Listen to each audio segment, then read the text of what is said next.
Welcome to Circuit Spa-Francorchamps for the 9th round qualifications of the World Championship Grand Prix Series. So, story for those of you joining us for the first time, Martin-Honda has won 8 from 8. That's the main thing. But we go racing today, and again, 30 drivers will attempt to qualify. 30 drivers will race here in this round of the World Championship Grand Prix Series. Martin-Honda has just moved himself to the top of the timing stands for the moment. But Will Vincent, along with Jonathan Simone, as Johnny, we know this track is all about speed and pace, and that is what we're going to see over the next couple of hours. Definitely is. Welcome, everybody. I'm looking forward to Spa as usual. We saw a Coanda dominance last year here. Will we see it again? That's the big question. It seems that they've really mastered this low to medium downforce setup, and I think that's where Redline's struggling at the moment, and we'll see if Redline have ameliorated on that weakness. If not, we could see another Coanda round of dominance here today. Mitchell de Jong joins the grid once again, and he has really been Martin-Honda's best competitor when he's arrived this season and shown up for a few rounds on his part-time schedule. Yeah, we're on board actually with Mitchell de Jong right now as he heads himself through Prix corner. That double apex left-hander before you come towards the front of the chicane. Currently Martin-Honda 1 minute 46.247, the fastest driver out there. Bono House there in second place, Antoine Hegel in third, Jake Sturgios in fourth, and Fernet Kern in P number 5. But Mitchell de Jong has got himself the opportunity to go for pole position. He's done so before this season. He's looking to do so again out of Stavolo 2. I call it Stavolo 2. Now the long run through Blanchimont. Jamie Fluke up to second place for the time being in that Apex Racing UK machine. And Mitchell de Jong, that is a warm-up lap for him, because you can just see how much he's backing off the throttle there through Blanchimont. But that's partially to make sure the tyres in the right operating window.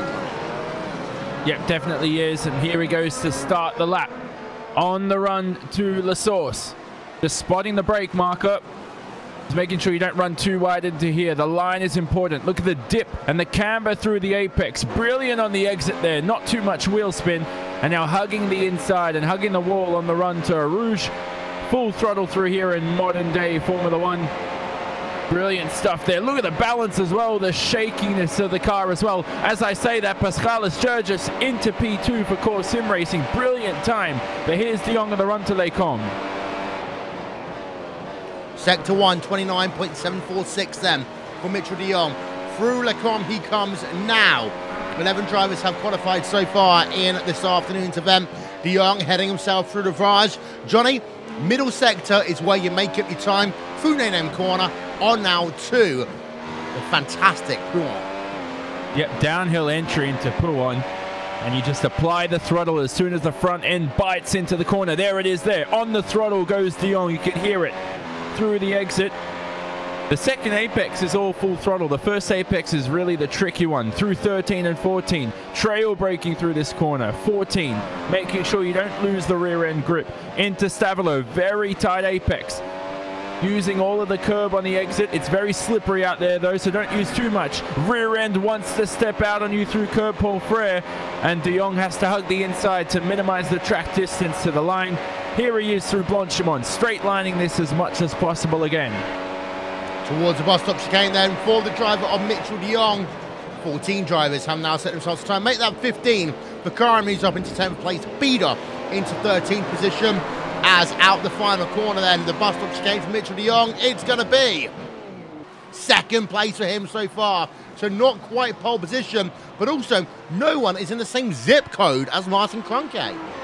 Yeah, and that's surprising too, because last year's pole time of 45.6, so 6/10 off that Kroenke. Track conditions here today, 28 ambient, 40 degree in terms of track temperature. So, you know, unsure what it was last year anyway. I shouldn't have brought that up because now I put myself under pressure. But de Jong's gone back out on track, which is good to see. Kroenke is doing his poker face and staying in the pits for now. But I know Frank Schothorst, by the way, P3.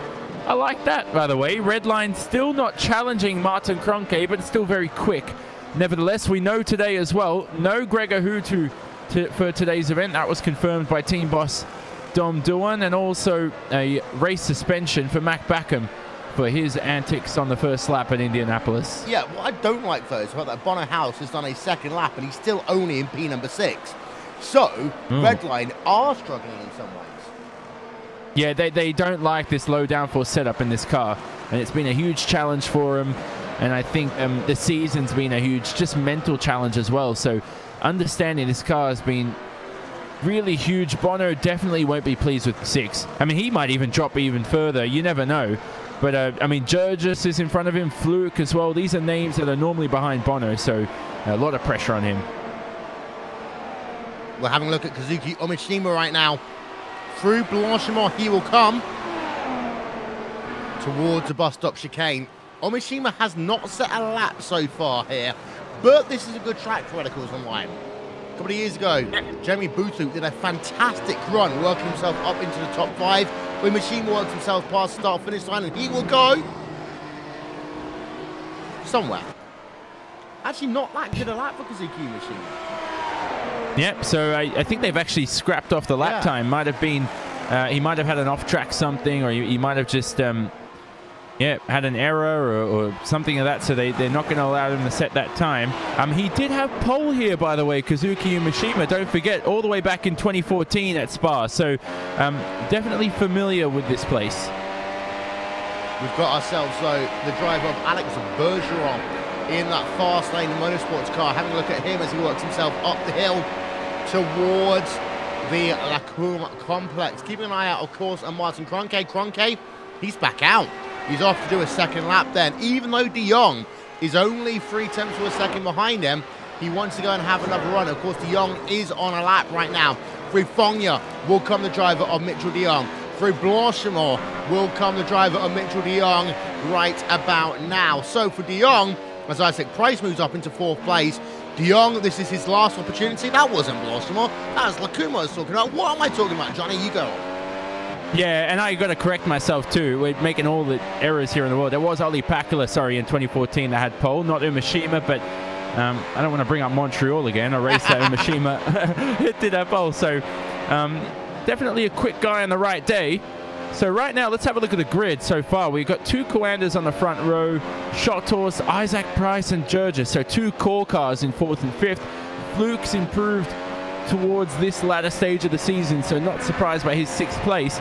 Kevin Ellis Jr. down there in 11th in front of Marcus Jensen, his teammate, and Massimiliano Ficarra, P13. I like that so far from him. Yeah, I like that as well, actually, for Ficarra there in that 13th position, just behind Marcus Jensen, but ahead of Balas Remniak right now. de Jong in towards, and the bus stop chicane, he will come once again. Let's have a look at the lap times for him. Best time, 146.568. That got him 2nd place on the grid. Crosses the start-finish line, and he does a 146.553. That is not good enough there for pole position. So he will remain in 2nd place, and it really is now the Martin Kroenke show. Yep, definitely is. So I think Kroenke's got one hand on that pole trophy. But Umashima's flooring it here. He's the only guy not to set a lap time, by the way, Will. So I'm looking forward to seeing if he can really blitz the timing screens. He's all the pressure's on him. Maybe he might get pole like he didn't do in 2014? Yeah, maybe. 2014. Yeah. Oh, man. Here he comes, though, through Les Combes. And you are right, though. Radicals at this track. It's a good track for him. Marcus Jensen into fourth, by the way. I like that. So he's improved. And Umashima, I think, is backed off. Something's gone wrong for Umashima, especially through Rivage. He just had no pace at all. So definitely a slow time for him so far. Maybe they're looking at their race setup and focusing more on their race setup. In fact, he's not going to get another opportunity because he's only got a minute to get past the start-finish line. Here's Martin Cronke, by the way, in towards Prix right now. He will get this lap in. Whether or not he actually sets it or just goes on towards pit road, they are two different questions. But for Martin Cronke now, in towards Prix and what will be his final qualifying lap, he is already 0.3 of a second ahead of Mitchell de Jong, a 146.247. What's he got to do next? Is he going to try and go for a 146.1? Martin Piatella moves up into the 7th position, passes Gerges there, up into 4th place. What a run he's just had. As now, Cronke up in towards Blanchimont, David Court up into 14th place there, pushing Ficarra down into 15th, but Cronke will move himself now through the bus stop chicane, out the bus stop chicane, towards the start-finish line. Don't see any time so far for Kazuki Umashima that will make an impact, but for Martin Cronke, what does he do? 146.129. What a lap by Martin Cronke. A lap, I would say, of the gods, Johnny. Good stuff. They're always strong around here, Coanda at Spa. Not surprised by that. Only Stephen Michaels out on the racetrack, and he's done. So everybody into the pits right now. Umashima slotted his way up into 16th. But it's this man, Martin Cronke, with another pole position to his name. Just absolutely brilliant this season. He hasn't been on pole every race. He's missed out at Sebring, Monza, and Indy. But this time around, he returns to first position. Well, let's have a look then at what will be your starting grid for this round number 9 of the iRacing World Championship Grand Prix Series. And Martin Cronke on his 3rd lap sets himself a phenomenal time there, 146.129, 0.4 of a second ahead of Mitchell de Jong. Frank Schulhorst in 3rd, Pascalis Gerges in 4th place, Marcus Jensen in 5th, Isaac Price in 6th place there, Martin Piatella, Jamie Fluke, Bono Hausen, Antoine Hegelin round out your top 10. Note 2 Coanda drivers in the front row of your grid. Note the fact that you have got yourself 2 Team Redline drivers, but also 2 drivers from Core Sim Racing and 3 drivers from Apex Racing UK. Joined, of course, by Martin Piatella in that 3rd Coanda Sim Sports car. Down, you've got your first Radicals Online driver, Daniel Arndt Wernsing in 11th. You've got Kevin Ellis Jr. in 12th. Highest placed Vortex Sim Racing driver, that is Balas Remniak. Orion Race Teams, David Accord in 14th. 15th place is Ficarra, number 13 machine, for Thrustmaster Vivano Racing. There's a look then at the remainder of your results that are coming up on your screen for you right about now. We will step aside for 2 moments here on RaceSport TV. When we come back, we'll talk about that qualifying lap by Martin Cronke. You're watching RaceSport TV on iRacing Live.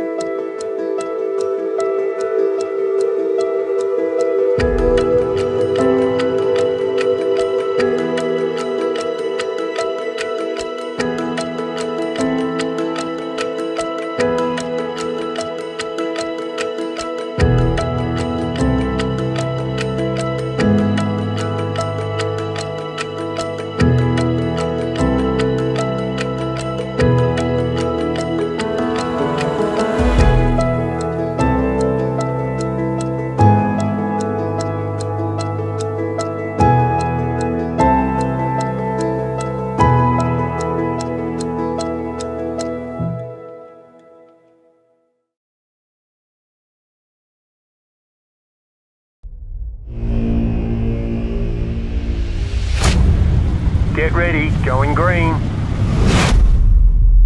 Green, green, green!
Welcome back, ladies and gentlemen, to RaceSpot TV here on iRacing Live.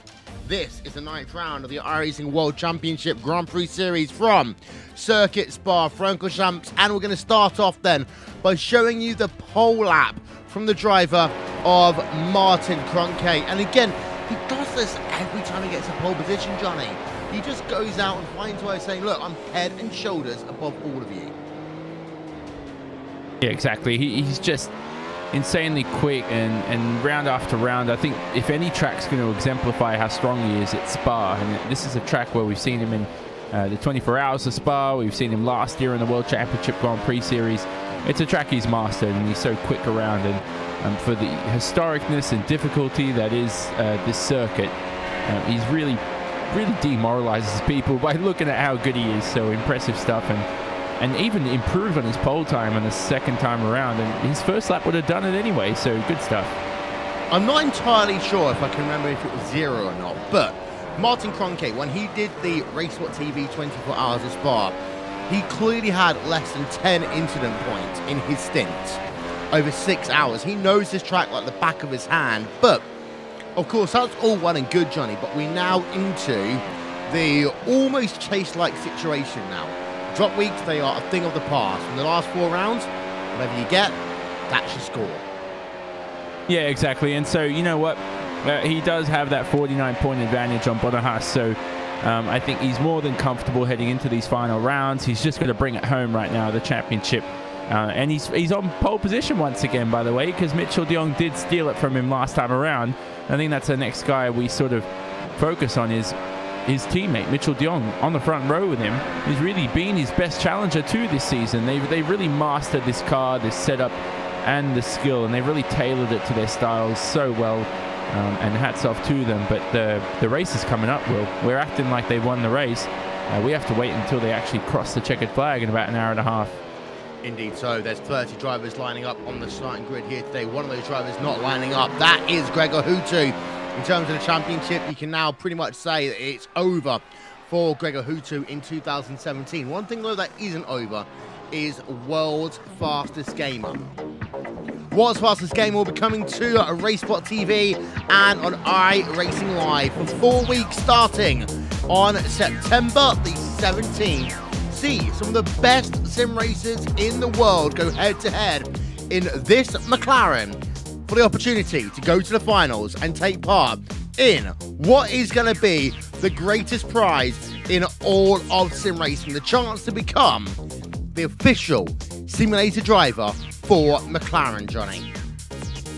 Yeah, that's going to be incredible, and I think Huttu will put in a lot of time into that, although no matter what he does, he'll be qualified everywhere. So, you know, he's had so much success in the past and historically. Looking forward to that as well.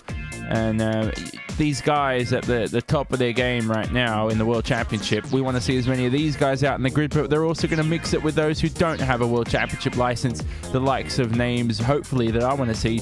Fredrik Rasmussen, for example, who's insanely quick in any vehicle you put him in, and lots of other people too. So let's all see him out there at the World's Fastest Gamer, which you're covering too, by the way. Indeed so. Join myself, Jake Sperry, and Paul Smith for that one, of course. Paul, the lead commentator for RaceSpot Race Day, and, well, Bottas and Gregor Huttu have already punched their ticket because they got themselves a qualification into the finals. Of course, Bottas, for the fact that he won the Visa Prix that took place about a few months ago, and then of course Gregor Huttu for being a five-time world champion of Grand Prix racing here on iRacing. But will it be Martin-Honda who joins him? Will it be another driver? You have to find out.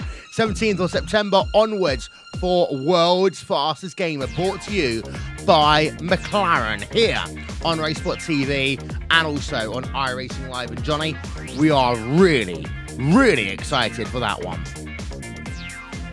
Yep, definitely are. So, well, it's one step at a time. Will, you know, I'm excited for that, but we also have a race coming up here too. I know. It's just, there's so much to handle, though. It's so much going on in sim racing. Definitely looking forward to it. I want to go back to Gregor Huttu quickly before our pre-race coverage ends.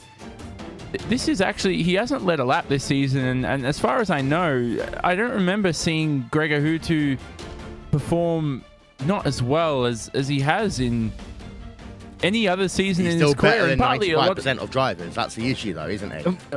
He's still better than 99.9% of other drivers, Yeah. which is the issue. But I think most of the issue this season is he has been on the podium. He has been really second best or even third best most of the time. It's just that, yeah, since the move to his new place and everything, he just hasn't had time to commit to the series. What's the next step for his career right now? Because he is 37 years of age. He celebrates that 38th birthday at the end of September. So, you know, is this the time where sort of age catches up to you in reaction time? Although Montoya and Schumacher would have something else to say with that because they were in their 40s and still doing well. Scott Dixon, yeah, lots of names. You know, there's so many people you could say, you know, yeah, just as soon as they hit 40. I mean, Mario, for example, the great Mario Andretti, you know, he raced well into his prime time years. But how old's Tony Kanaan as well? He's in his 40s, isn't he? I think. I would never say man's age on a broadcast. Okay. Ever. Sorry. Yes, all right. It's all right. But it's worth noting that Gregor Husu hasn't led a lap this season, but arguably he is still the best driver on Team Redline because he's outperformed Ollie Packard, he's outperformed Bono House, and we actually are going to have to go to the eSports world and we will settle this debate once and for all because he has said it's Bono House, not Bono Huis. It's Bono House. He said easy. It's not. Yeah, exactly. It's not Bono House. It's not Bono Hui. It's Bono House. He's pronounced it correctly. I've known that for years, and that's it. Simple as that. So I think his name pronunciation is the least of his worries. I really think he'd want to be. I really think he'd want to be top of the timing sheets. Is the big worry, but he's got $225,000, whatever, to laugh about too with his wrong pronunciation of his name. Yep, Paul Matthew Smith, bring it on. Well, I was about to say, you talk about his age. It's all about the preparation that you take into this, and as you were saying with him having the whole house move and things like that, that he's not had the time to prepare and things like that, so that's not helped. But this is a whole new thing with the world's fastest gamer. This is an entirely different competition, and I think he will be focusing all of his efforts on that competition, and we could see him just bring it to another level because he'll be just laser focused on that competition. Well, let's think about today's race then. We have got ourselves, of course, Martin Kroenke out front here, Paul. Every time he's basically led the first lap, he's won the race. It's as simple as that. He's led it, of course, won every race this season, but this is now a streak that goes back to 2016. It's almost been a year-long winning streak for Martin Kroenke. Realistically, we are now into a bit of an Undertaker situation. Can anyone beat, or let's be more up-to-date, an Oscar situation? Can anyone beat Martin Kroenke this season?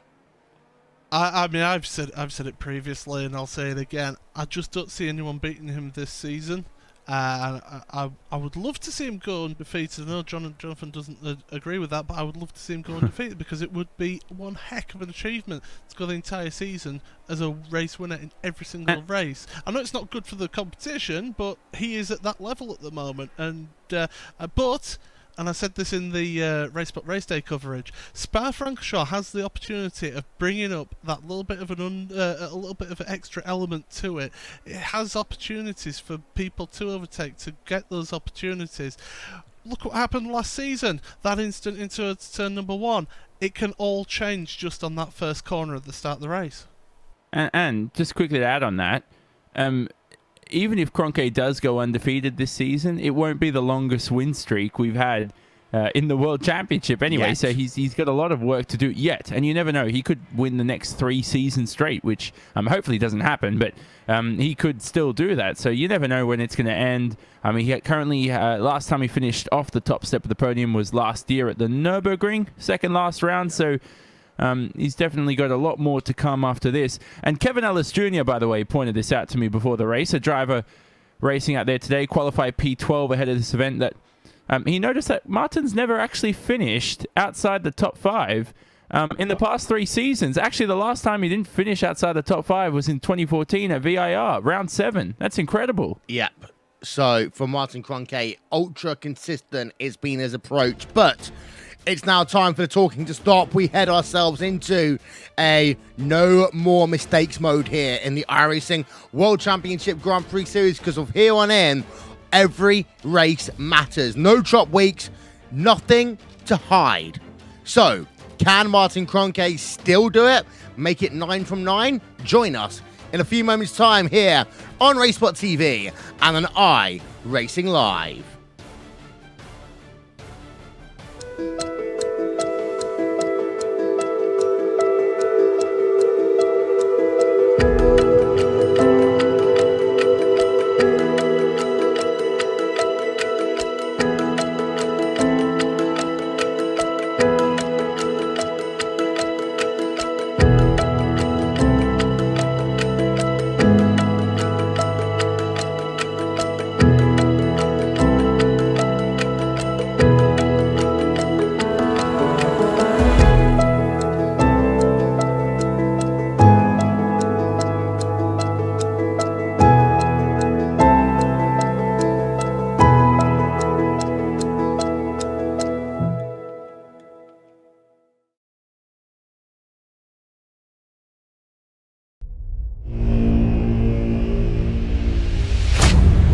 Get ready, going green.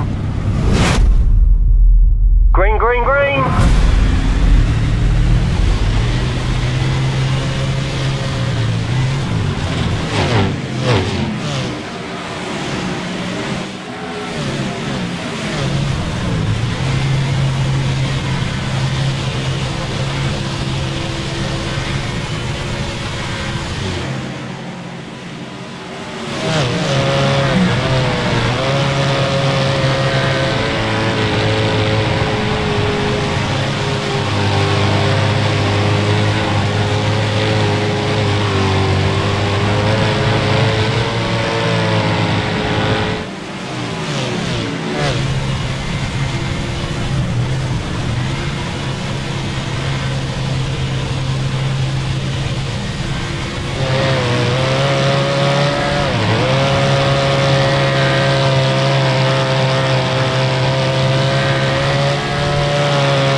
Welcome to the Ardennes Mountains. Welcome to Circuit Spa-Francorchamps, and welcome to round number 9 of the iRacing World Championship Grand Prix Series, where now you can't put a foot wrong. The last 4 rounds of the championship means that you do not get a drop week. That means if you put a foot wrong, if you crash or get crashed into, well, that's going to hurt your chance of going for a championship. And for Martin Kroenke, he's not put a foot wrong all season long. Well, he's done 1 or 2, but nothing that dramatic. But now, he's got to make sure that he finishes every race with the victory, which is useful if you get pole position, which is just what he did here today. Pole position then for Martin Kroenke. No Gregor Hutu, his teammate alongside of him. But Spa has a very, very tight first corner, leading into one of the fastest runs in motorsports, and that always means that you can end up with just a little bit of drama. Who knows what's going to happen then in the 40-something laps that will take place here today in the iRacing World Championship Grand Prix Series. It's Wolverhampton along with Jonathan Simon. Johnny, how's it going, buddy?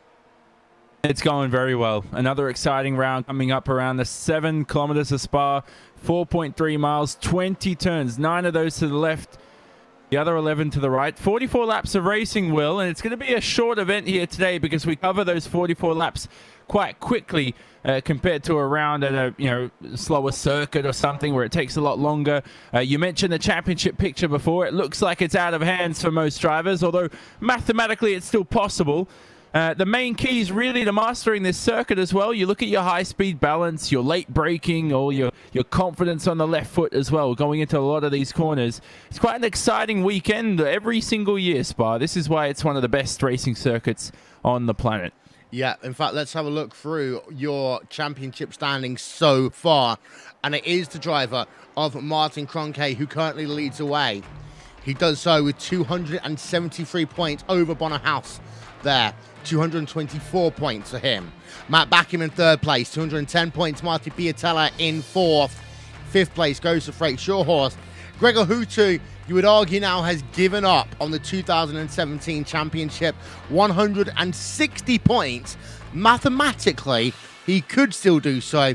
Realistically, Johnny, there's no chance he'll ever be able to gain back 113 points in 4 rounds. Yeah, it'd take a miracle from him, basically. So I think he's out of the championship picture for sure. Very underrated has been Marcus Jensen, who's in that 6th position. Kazuki Umeshima as well, 7th. So those guys, very impressive as well. No Mac Backham today, which we mentioned, due to his race suspension for his antics on lap 1. The best and worst start in the IWC GPS history, which we like to call it. And no Gregor Hutu, as we mentioned here either today, is... just sad to not see him as committed to this series, Will, as other years. But there's always all good things come to an end sometime soon. And I hope this isn't the end for Gregor. I hope he does come back revitalized at least next season. Yeah, so do I. There's your grid then running into this event. Martin-Francorchamps, pole position 146.129. Mitchell de Jong starting alongside him. Coanda lockout of the grid. Frank Shawhorse in third place, and then Pashlis Gergis there in the outside of row number 2. Heading on back, it's Marcus Jensen in the 5th position, Isaac Price in 6th.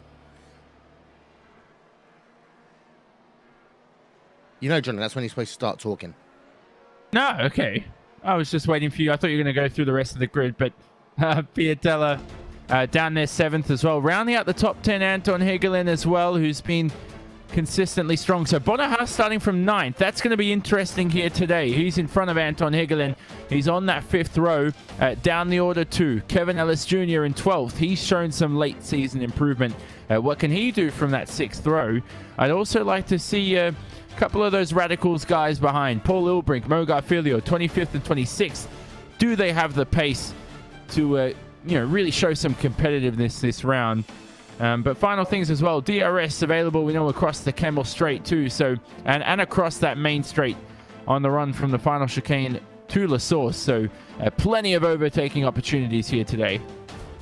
Oh yes, especially in that mid-pack. That mid-pack will be very close here today. Having looked down your field right now, keep an eye out on radicals, by the way. They qualified poorly, however, this is a track they're normally pretty good at. 30 drivers have set themselves a time for this event here today. 30 drivers will soon line up on the starting grid. Mitchell de Jong, we'll have a look on board of him. He is just doing one of these standard pit-in tests, as we call it here, Johnny, making sure that everything's running on that race car before he heads himself down to the grid. Martin-Francorchamps, we've got to remember, hasn't had the best of starts over the last couple of rounds. No, he hasn't, so that's something very important to look out for. And I really like de Jong doing that sort of pit test to end his lap here and end warm-up, because the pit entry at Spa is so tight. You've got 2 big fat white walls on either side of you, and if you make a mistake, we've seen races over really at this stage as a few of the drivers make some practice starts. Bonnerhouse in front, Mitchell de Jong behind, and you really just have to brake to those white cones and make sure you don't exceed the pit speed limit. But that run into La Source, remember the catastrophe we had here last season, Will? hopefully we don't see that here today. Yeah, indeed. So there's a look at Martin Kroenke. He will be taking the head of the field in just 1 moment's time as we get ready to go racing then. 10 seconds remaining of practice. Johnny, final thoughts before we go green. You know what? This grid right now is shuffled a little bit. Jurgis is very impressive from 4th on the grid. Hopefully he can sustain some strong pace this race. Hopefully that qualifying time wasn't a fluke. Very impressive from the rookie and from a good friend of mine too, who I'm really happy for there in P4. Yeah, from one fluke to another, Jamie Fluke is in 6th place here today. In terms of practice, in terms of the grid, he actually will be starting in P number 8. So, drivers now will begin to line themselves up on the starting grid. This is Spa-Francorchamps, one of the most historic racetracks in the world, where we go racing for 44 laps here this afternoon. Track conditions, well, they're not that bad, actually. But we'll run that through you during the race in just 1 second's time as the drivers, we say, now head themselves up onto that starting grid, getting themselves ready to go racing. For Martin Kroenke, he has won every single round of the championship so far. Can he do it again here today? 72 degrees Fahrenheit, 63% relative humidity, wind speeds of 17 kilometers an hour. Engines are revving. We get ready to go racing here in the iRacing World Championship Grand Prix Series. We are underway as Kroenke then gets the lead into turn number 1. Lots of weaving down towards the rear end of your field. Very good start by the driver of Prix.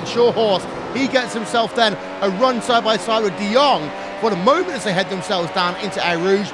Can't do anything as they actually get to the bottom of the hill as they work themselves up. It's all single file now as they all try to find gaps. There is a bit of two-wide racing going on. Oh, we've got a crash.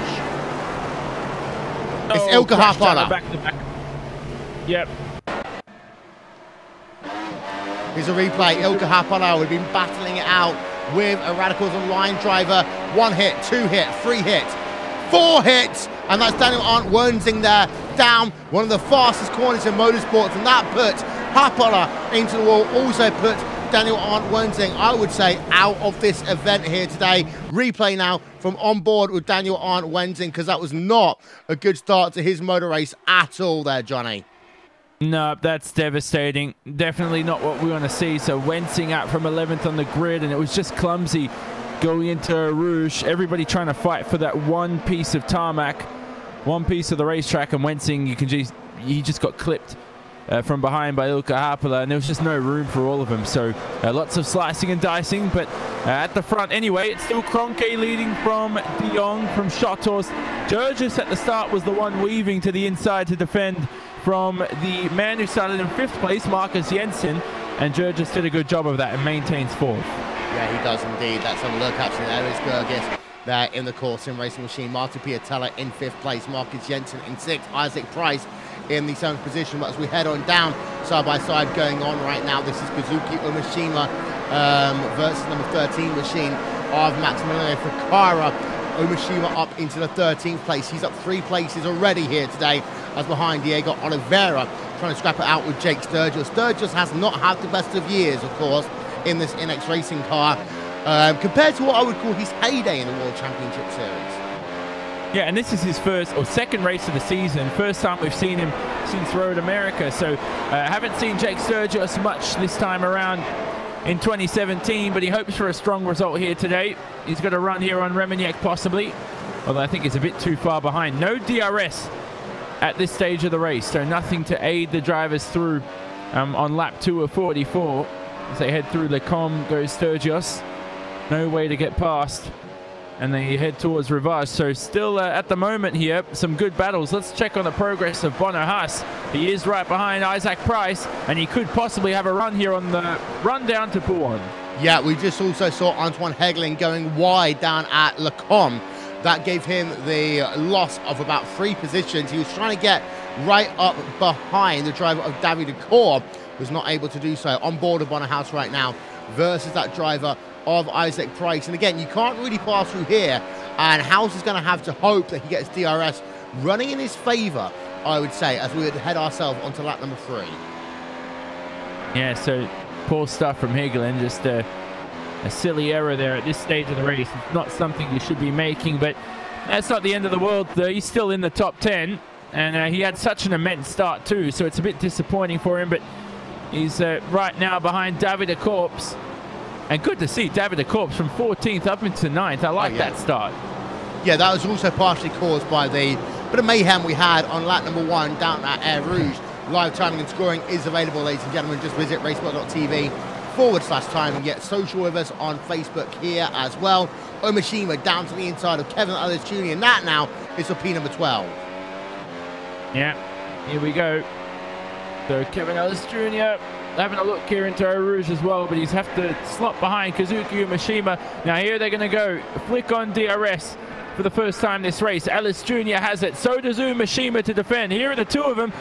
Ellis Jr. has to go for the switchback, and it may not work going into Les Combes. Umashima more than experienced. Is that a car off as well going into Les Combes? Is that's another Apex machine? That might be Jamie Fluke actually.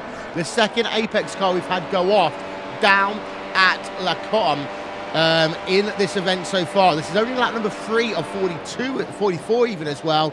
And it wasn't Jamie Fluke. That actually was an Orion race team car of David Corpse. Yeah, sorry to interrupt. Yeah, so David Corpse there making a mistake just after we praised his great start. So he's currently in that 9th position. Didn't lose out from it, more importantly, but he's got a full rear mirror of Anton Hegelin behind, and Hegelin's still young and still feisty, so he's definitely not going to play it safe at this point of the race for sure. And so De Corpse, though, the best thing is that he didn't lose too much time from that.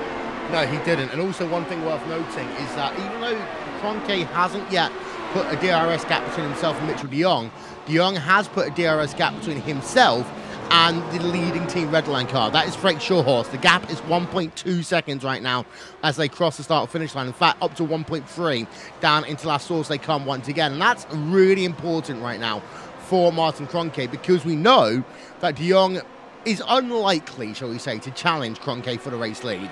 However, the 1.4 second advantage will mean that they don't have to yet worry about that Team Redline threat behind. No, they don't. So it's important for them to grab that 1-2, see if Schottorst can take the fight to him. I like this fight as well going on between Jurgis and Jensen for P5 right now as Piatella's made his way through. Jensen goes through as well going into Les Combes. So Jensen then just holds that inside line tightly. He will be able to move that JCL Apex Racing UK machine up into the 12th place there. You can see behind is Pascalis Gergis just losing a spot. Behind Bonner House versus Isaac Price right now is a gap of 0.2 per second through No Name Corner. Bruxelles, call it what you will, down in towards Pouin for the 4th time in this event. And actually, House is looking consistent, but I wouldn't say that fast. Well, he is stuck behind Isaac Price, so the dirty air makes a huge difference in this car as they head towards turns 13 and 14. Here's the left-hander, and these two corners coming up. Stavilo, curb fall for it. Never a good corner when you have dirty air, but Bono seems to be faster than Isaac Price, I think. Here's that corner where you really need all that high-speed grip. Third spring's doing all the work. Ride heights need to be ideal, making sure it, at this stage of the race anyway, with a heavier and fatter fuel tank than you'd have towards the end of the event, you have to make sure that the ride heights are quite ideal. We've got ourselves Jake Sturgis looking to go side by side with Ficarra. He's moved himself up into 14th place for the time being then. Drivers who are classified as out of this event as Sturgis gets a load of opposite lock on the exit of that final corner, the bus stop. That gives Ficarra the opportunity to make a move down to the inside into La Source. He cannot do so. Drivers out. Daniel Arndt Wernsing, of course, we saw his horrific incident there with Ilka Harpala. Stephen Michaels, Bernard Kern, and Mogar Philo are all classified as out of this event on lap number 1. Martin Kroenke versus Mitchell de Jong. De Jong's close right up to the rear, though, of Martin Kroenke. Yep, and oh, goodness me, I had one eye on a battle with Isaac Price, Bonahus, Anton Hegelin, and there may have been contact between Hegelin and Price there on the straight. So here's Bonahus actually losing 2 positions. When have I ever said that throughout sim racing's history? Yeah, let's get ourselves a replay then from Bono House's perspective. What just happened with him as he worked himself up the hill Here's a replay then from our aerial coverage brought to you by And One Design. Then up the hill will come the driver of Bono House. Does he get a slowdown penalty on the exit of Radio? I think that, yeah, he got a slowdown penalty on the exit of Radio because they go 3 wide around him. And then you see Isaac Price and Gergis there almost locking wheels, almost putting both of them out of this event. Yeah, so Higelin as well, and then going into Rivage, that was very close between House and Higelin, and that was where I think Price just was, I'm sure he knew Higelin was behind, but at the same time I think maybe he just wanted the position more, and it ended quite dramatically more than that. So I'm glad to see them all pointing in a straight line. At the same time though, I've seeing Bono lose 2 positions, I've hardly ever seen that in his sim racing career. Kazuki Umeshima, P number 12 versus Jamie Fluke in P number 11. This little scrap going on. Let's give you some early RaceSpot TV fan immersion.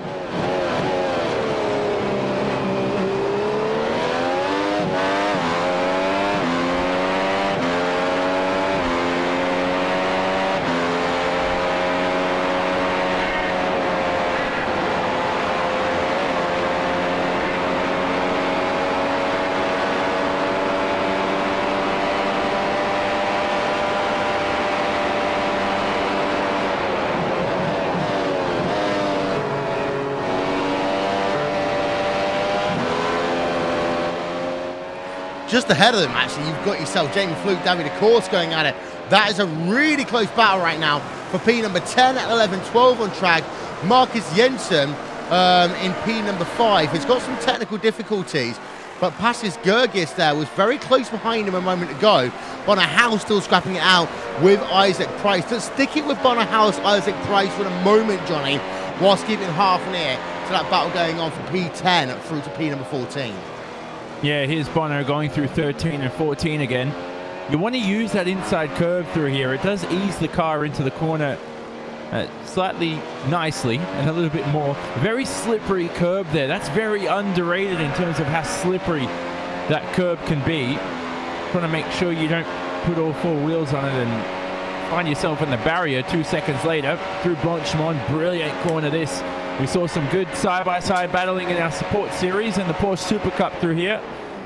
Then through the final chicane. This has been remodeled throughout the years, hasn't it, Will? It used to be a bus stop. It used to just be a simple corner. Now it is this simple right-left, which they've made it. And here's Bono with DRS. Yeah, so Bono in towards La Source. Cannot do anything. Still got the driver of Antoine Hegelin right behind as well. As there you can see the driver of David Decour currently scored in 10th place. We have got a couple of issues with our timing and scoring. That's because of technical issues with Marcus Jensen, but we'll talk you through what's going on track here. As Bono House, Isaac Price, as they come down into the Kemmel straightaway. Can Bono House do anything? The answer to that question actually is going to be no, because Bono House cannot get the straight line speed advantage. And I tell you what, that's going to be a big challenge for him this race. It doesn't look like Redline has any straight line speed. And so Schottor's Haas are going to struggle. And especially when Bono lost that position due to the slowdown, it could be much worse than we thought. And he may have to rely on strategy, because look through the middle sector here, Will. He gets very close to Isaac Price. Pouon's a brilliant corner to show how much downforce and speed Bono has. And even with dirty air, he's able to keep that close to Isaac Price. I think that's quite impressive, but he's going to lose all that time across the straight. He is indeed. As just to let you know, Martin Kroenke has now pulled out a 1.1 second advantage over Mitchell de Jong. And actually, de Jong's lost himself that 7-8 tenths per second over the course of the last 2 or 3 laps or so, as our lap graphic will now show you, because of the fact that, you know, he's lost little bits here and there, but Kroenke has just pulled out all of a sudden on this last lap. And now the gap's up to 1.4 seconds. Frank Shawhorse a further 2.2 back. Yep, so let's see if it's very, it's like he's slowly killing him. You know? He does it 10th by 10th, lap after lap. Only lap 8 of 44. So plenty of time remaining in this event. And we know our pit stop window at least opens on lap 15. So lap 15 to lap 29, very big first stop window, but generally you're going to see guys come in earlier, so we could see even lap 14 as early as that, which I've been hearing. So That would be very impressive if someone comes in that early, and I think that's where Bono needs to think, okay, maybe I need to be a guy who comes in on lap 14. Yeah, we've got damage to Ballas Remniak. I'm just trying to work out where this was for him. But as a consequence, he has come on towards pit road very early on. I think it was around La Corma area of the racetrack, because you can see at this point, his car looked fine. He ended up getting some damage anywhere between here and I would say about Rivage. So Ballas Remniak is now classified as on pit road, having substantial repairs done to that number 17 Vortex sim racing machine. Just trying to work out exactly where that happened on track. But I would have thought it was around here, but actually it was a little bit later on than that for Ballas Remniak. But he was getting steamrolled already by a couple of cars. He's now classified as P number 23. Last driver in the car. There we are. What a big incident down at Pouan we just saw. Oh my word. That was a wicked incident down at Pouan there. We missed it, Johnny. We've got a replay up now, but I see Ballas Remniak involved. A driver flipping into the air and more. And this was all around. And we see there was an Apex Racing UK machine involved in that one. You've got the number 13 machine that you can see. Ficarra involved in that one as well. Ficarra is the one that went for the ride, but what a big incident down in your mid-pack. Yeah, Kevin Ellis Jr. was the Apex car as well. At least looking at the back of his rear wing. It says Ellis, so I'm assuming it's Kevin Ellis Jr. Wow, that was catastrophic there. Sturgis lost it first. Yeah, so I think Sturgis he went in hot, didn't he? Went in hot into the corner, collected Ellis Jr. So a bit of scruffiness from Jake Sturgis. It has been a while since we've seen him in the series this season, but no reason to put your head down. You know, drivers make mistakes all the time. It's just, just unfortunate that it's ended a few races there, or at least really ruined a few races is a better way to put it. Yeah, Martin Kroenke, though, does continue to lead by 1.3 seconds over Mitchell de Jong. Frank Shawhorse is in 4th place. Martin Piatella, in 4th place. Marcus Jensen rounding out your top 5. Shawhorse on that podium right now, but is 8.6 seconds behind Martin Kroenke already. Kazuki Umeshima versus David Decor. That one's going on for P number 11 on tracks. We have a look there on board with Kazuki Umeshima. But on House versus Isaac Price, they've got company in the form of Patlis Gergis right now, but that is 2 core sim racing drivers trying to hold off Bunner House. Yep, and so Gergis actually might have over-qualified for his potential, because right now he's really suffering in the race pace phase, and he's holding up his teammate Isaac Price, so this is never good. But Gergis, I don't think really would let him through at the moment, because that would be risky in terms of letting Bono through. And right now, I think Price and Gergis will be keeping Bono behind just because of his straight line speed. Just the fact that he doesn't have any, or lack of. So here they go in the final chicane. Price is pushing. Saw him sliding through there as well. Yeah, let's have a look on board actually with Isaac Price. And actually he loses a bit of time there through the bus stop chicane, but he can well set up an opportunity on the exit of this corner, last source, towards his teammate, Patlis Gergis. The gap is classified as 5 tenths per second. If it's less than 3 tenths coming up the exit of Radion, then you've got the opportunity to make a pass. But these 2 cars, of course, saying teammates are likely to know exactly how the car handles. And again, Price cannot do anything there on the run down into Le Corne. Go on. And behind, Higgins going past Bonahus. So Higgins made up a position here. He's into 8th, and the struggles continue for Bono. Yeah, and that's surprising in some ways, but not in others, because we know traditionally the Apex cars and the Inex cars in particular, they'll put a little bit less wing on and try and get their car tuned for top speed. For that reason, overtaking drivers. House's car, Red Line's car, generally don't do so. Yeah, they don't. So even with all the ERS at hand for him, they just, I think they've gone wrong with the setup here. And this is what we saw last year at Indianapolis. So the error was for Redline last year that they just had too much drag on the car and they suffered in terms of battles. They fixed that for Indianapolis, I thought, but now they've gone with that approach for Spa and it just doesn't work. It's fine for Shawhorse because he has no traffic, but I don't think they were expecting Bono to qualify in the mid-pack. So and it's never a good feeling too, Will, because I've been in races too where I know, I butchered qualifying, I should have been higher, and I've set this car up for no straight line speed. And it's just, it seriously is your chin drops to the floor. You look like that painting. What's that painting called with the chin to the floor? I don't know what it is, but Exactly what you mean. Yeah, it looks that bad. Yeah. Yuta Saito, by the way, rear end of the top 20, battling it out with Dion Vergers right now. So this is Orion Race Team versus Radicals online for 20th place. Dion Vergers, a better run, actually, I would say, out of Stavolo number 1. Yuta Saito will follow through as they come through Curve Paul Frere towards Blanchimont then on this lap number 11 even, of 44. Go back to live coverage and show you these two drivers. Apologies there for being on replay for a couple of moments longer than we should have. But we've got ourselves, and these two drivers again were on board with that driver of Yuta Saito as they head themselves down the hill, through the hill, up the hill. And no change. Great. Yeah. No change. So DRS though for Saito, which is important. He's also lacking some straight line speed, and look at that from Dion Vergers. So without DRS, he's almost as quick as Saito in a straight line, and through the very tight right-hander of turn 9, downhill braking zone, and Saito has a look there. He tries to put the pressure on, but it doesn't phase Dion Vergers at all. But that's what we've been talking about, really, Johnny. That's how tough it is to set your car up here for Spa, because Radicals, again, we know they will generally set their car up for races here, but he just cannot find a way past, has that driver of Yuta Saito. Well, Mishima, on the flip side, though, has found a way in that setup to do so. Yeah, your aero plays a huge part in this event, and then we've seen that in terms of you want the trade-off to be straight line speed, but you also don't want to lose too much through the middle part of the lap. So that's a big difference. And as I mentioned, if you're a confident braker, those are generally the people that do well at Spa, those who are able to maximize the width of the racetrack. They're not afraid to take it right up to the white lines and on the edge of the grass. And it really is a driver's track, this place.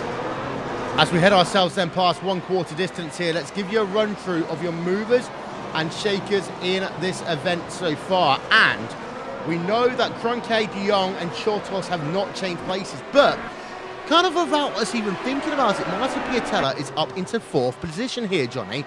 He's your biggest mover inside your top 10.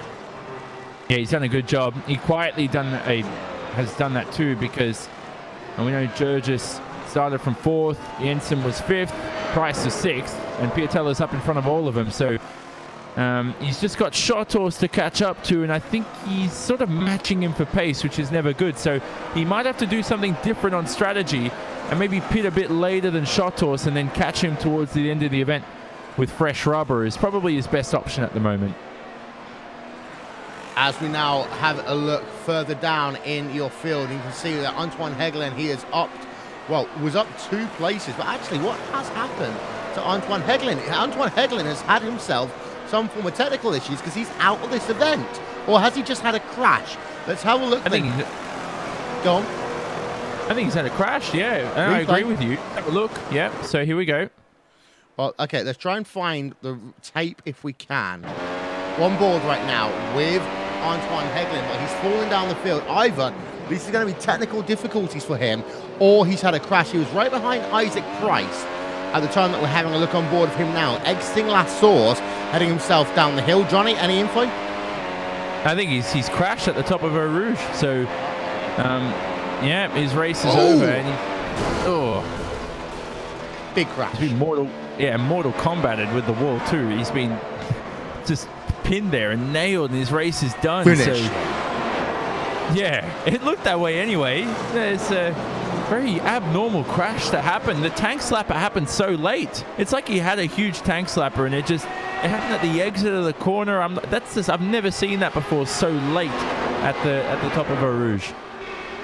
We have ourselves still the battle going on between Pashlis Gergis and Isaac Price. That is for 6th place on track. As behind, you've got yourself Daniel Bieder versus Jorge Montanes. We don't actually often spend enough time talking about the driver of Daniel Bieder, so let's focus on him for the moment then. Positive sim racing driver, only Israeli ever in the history of the iRacing World Championship Grand Prix Series, and he's got Jorge Montanes from the Portugal Spanish team car, Team Iberia. They are in 14th place, but also Montanes has Paul Ilbrink right behind him.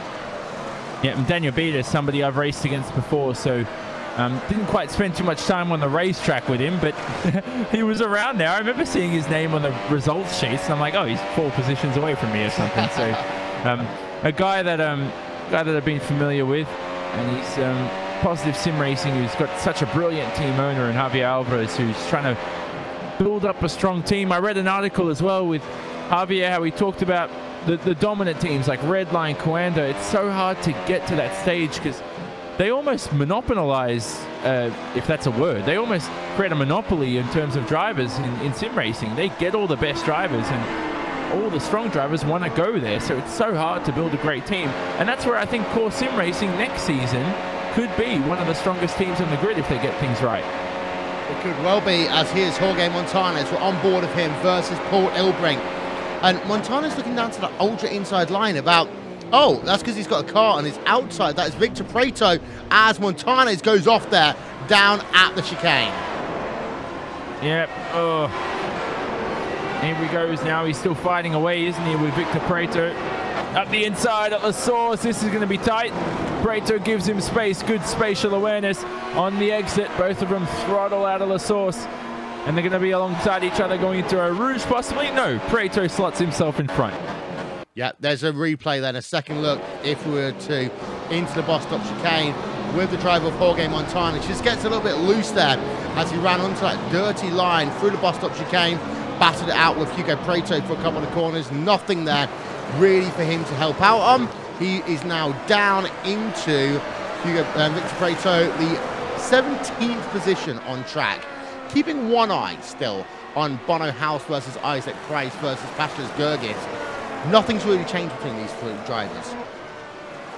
No, nothing. So this is not really killing Isaac Price's race, but it's at least making it a little bit more interesting than it should be, because we don't know if Isaac could pull away from the guys behind or whether or not Bono is actually quicker than these three. This is a very interesting dilemma. We're entering a pit window, by the way, Will. So when Kroenke crosses the line, which he will do in a few seconds' time, pit window will be open.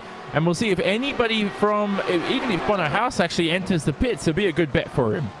Yeah, so it's such a wide pit window here because it's such a racetrack where you're on throttle for so long, but also because it's such a long track as well, pit window here is a very, very wide one. So we may expect to see 1 or 2 drivers on pit road in a few moments' time. In the meanwhile, let's run on board with Isaac Price through sector number 1. Johnny, talk us through here down to Rivage. Well, here's full throttle, nice and simple. You sort of take a break through this section of the racetrack because, you know, sometimes you can have one hand in your steering wheel through a Rouge, making adjustments, grabbing a drink if you need to too. And we know these sim racers don't have these special drink gadgets or anything. But here's Price with DRS and straight past Gergis for P6. Brilliant timing there on the Race Spot fan immersion.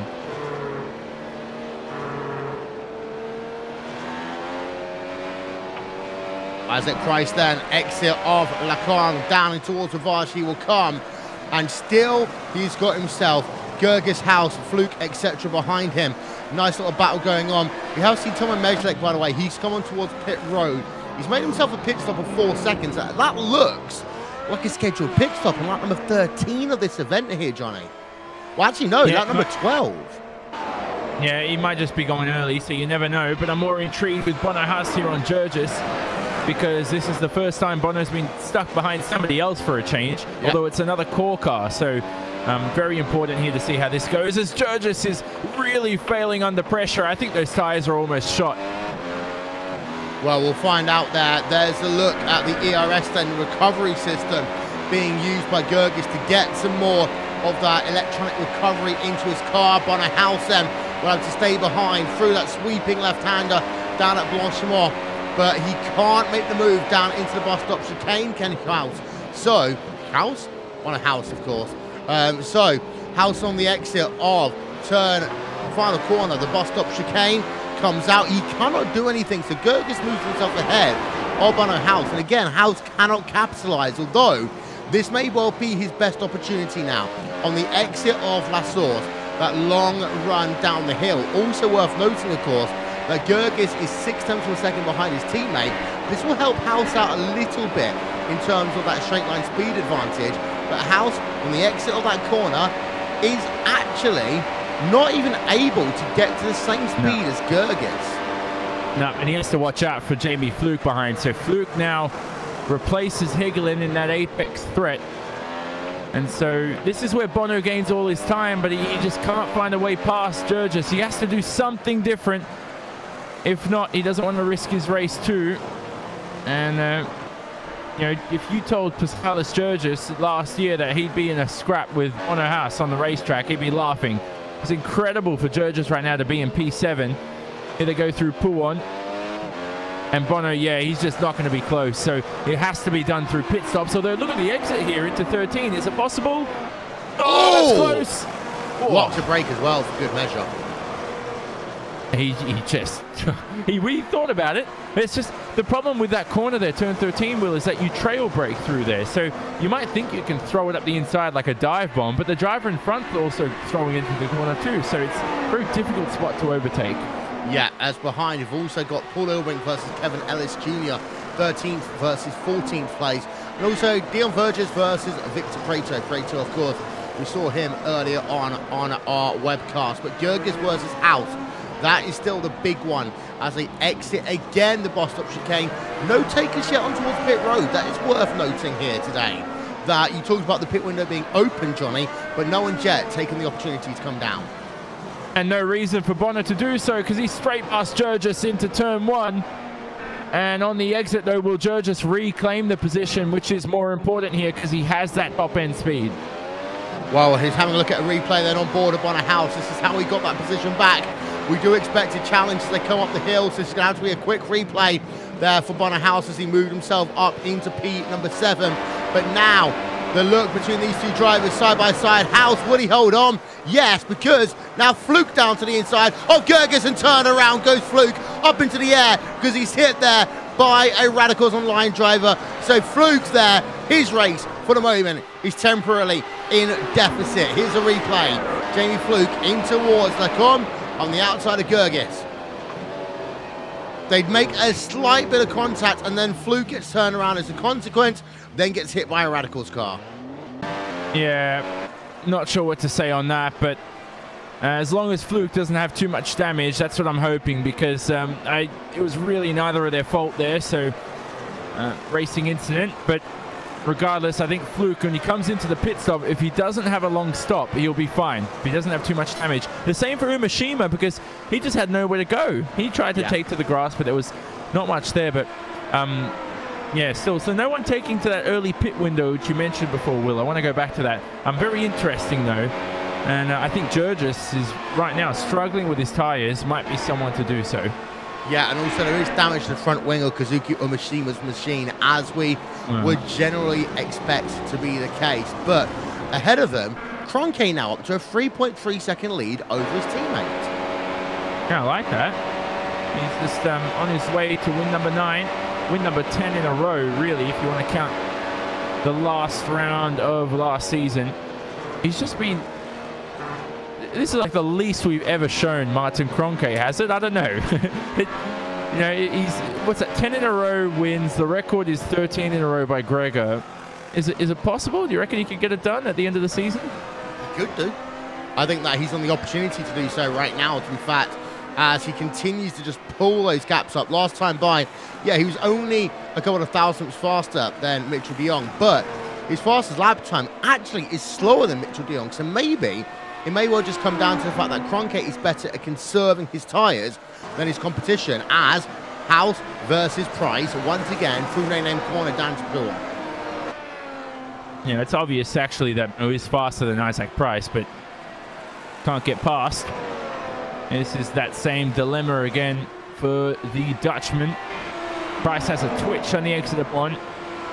Through 13, where you try to clip apex as best as possible. Such a fun corner, this complex here, 13 and 14. And then it comes towards the complex of Stavelo and Curb Paul Frere, which is just so frustrating because there's no margin for error. You almost always get it wrong. Curb Paul Frere is never satisfying because you try to go full throttle through it, Will, but the car just keeps scrubbing and you lose straight line speed, and it's just, yeah, not satisfying through there. And that affects you all the way through this section. Blanchimont down towards the bus stop chicane.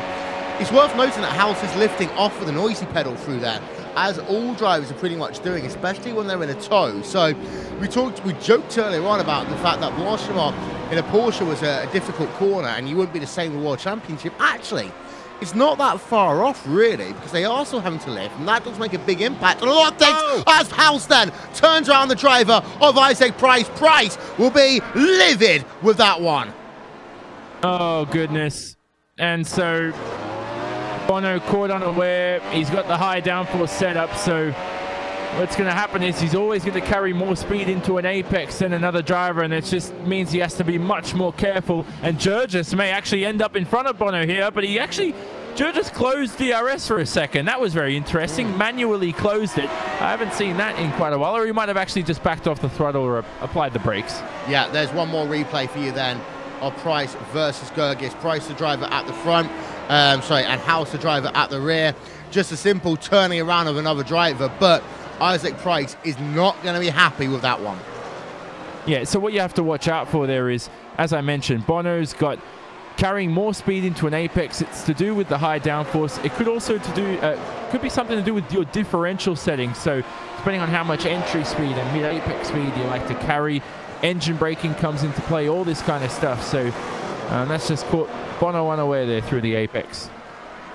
Lap number 19 of 44 here in the World Championship Grand Prix Series. Here is a look then at your top 8 so far. It is Martin Kroenke leading the way from Mitchell de Jong, Frank Schurhorst in 3rd, Martin Piatella in 4th. Then Jensen, Howes, Gergis and Umeshima round out your top 8. In fact, Umeshima in 8th place. Isaac Price is down to 9th. David Decor just ahead of him for the moment. We'd like to hear your thoughts, of course. Get social with us here on RaceSport TV about that pass. It's House on towards pit road and many other people all doing the same. So a bit of a train on towards pit road because House is in, Gergis is in, Umeshima all in at the same time. Yeah. You know what? I said last round I got all the pit windows right this season. I'm going to have to just swallow my words. I got it completely wrong this round. Lap 20, everybody in. Here they go. And who's going to come out on top? Very careful is Jurgis going into his box, so he's going to lose a lot of time from that wheel. And so never good for him. Umeshima long stop, remember, because of the damage. Yeah. So we expected that from Umeshima. Gergis then, same stop as House. In fact, made a bit of time on the exit of pit road over that driver up on a House, but the gap currently is down as 1.1 seconds. That is just out of the DRS range for the driver of Gergis. Now what we need to do is pay our attention to the front of your field, and we'll show you Martin Kroenke working himself then through Stavolo 2 towards Blanchimont. When will he come in? I'm going to guess lap number 26, Johnny. Yeah, you always have to be later if you're the leader. Just you want to have a clear track when you come back out. Now, he's not really in a fight with anyone else, so he doesn't have to worry. Doesn't want to lose the race, so he has to keep on going, which he does. De Jong behind, keeps on going. Smart, logical option. Schurhorst, we have to wait quite a while back. 8 seconds. But if Bono entered the pits, I wouldn't be surprised if Frake did so too. But you see the difference there. So normally we see all the red line drivers come in on the same lap. This time around, it's different this round. So Bono down the back end of the order doesn't do the same. But I have to mention, Will, Bono, who's coming up to Victor Prieto in terms of battling traffic, is he actually going to get past Isaac Price if Isaac pits, which he does? Yeah, it's going to be close, is what I'm going to say, as Bono gets a very easy, clear run then out of Stavolo number 2. Also worth noting, of course, that Bono might have come towards pit road a little bit early because he had some damage through that turn of Isaac Price. Working themselves now through the bus stop chicane. Here is Isaac Price. We have a look at him now. When I can find him, there he is. He's onto his box, and actually House is easily going to be past him, as out and away will come the driver of Isaac Price. That was a 4-second pit stop, 28.3 total on the lane, and indeed he is well behind Bono House right now. In fact, about 3 seconds back, as you've also got yourself a couple of other drivers then making their pit stops as we get close to halfway in this event. But there is your race leader, Martin Kroenke. 3.3 seconds is the gap right now between himself and Mitchell de Jong. From de Jong to Schurhorst, that is 9.3 seconds. And then Schurhorst to Martin Piatella, who has pitted, by the way. Piatella pitted and stayed in P number 4. Oh, that's great for him. So he continues, and Isaac Price down in P10. He's lost out to Bono. He's lost out to even his teammate Jurgis, and he only pitted 1 lap later. That's just catastrophic for Isaac Price. So strategy is so important in this race. The undercut doing its job. So as Kroenke also enters the pit now, I'm not surprised by that. Track's cleared a little bit, and he should have the advantage here of the undercut. Let's have a look then. Martin Kroenke on towards pit road. That will officially give the lead of the motor race to Mitchell de Jong for a brief moment. Kroenke into his stall. What will he do then? 4 seconds. Out and away he will go. Will Martin Kroenke, he's won every single round this year so far. And in fact, he has been dominant in a number of those rounds. This looks as though that might be one of those again, as Yuta Saito goes on towards pit road himself in that number 32 Radicals machine. Yeah, go Yuta. So he's also into the pits there. Relatively straightforward event for Yuta Saito. He started P22. He's making up a lot of spots. Same for Victor Prieto. He started all the way down in P28. And so this is interesting now. If de Jong waits a few more laps and then pits, he is going to lose a lot of time now to Martin, but he is going to have fresher rubber towards the end of the race.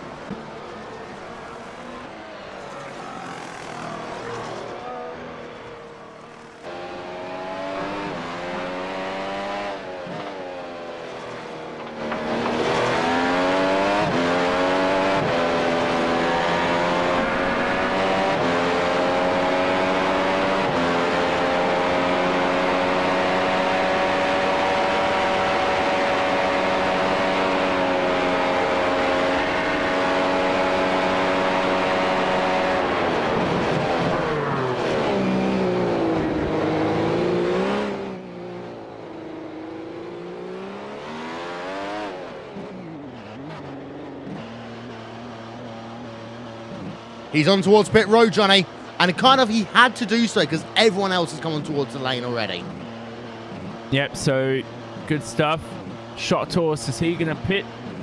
Sorry, he already has, excuse me. So Shot Horse pitted on the same lap as Kroenke, so he is going to slot in between them. And there he is into the box. Kronke's already passed. So de Jong, no chance, but it's a quick stop anyway, though, Will, I assume? Well, 4.3, so actually slower than a lot of other people around him. So a slow stop then for Mitchell de Jong as we are halfway through this, the 9th round of the iRacing World Championship Grand Prix Series. We are going to step aside for 2 moments. We'll come back with more after this.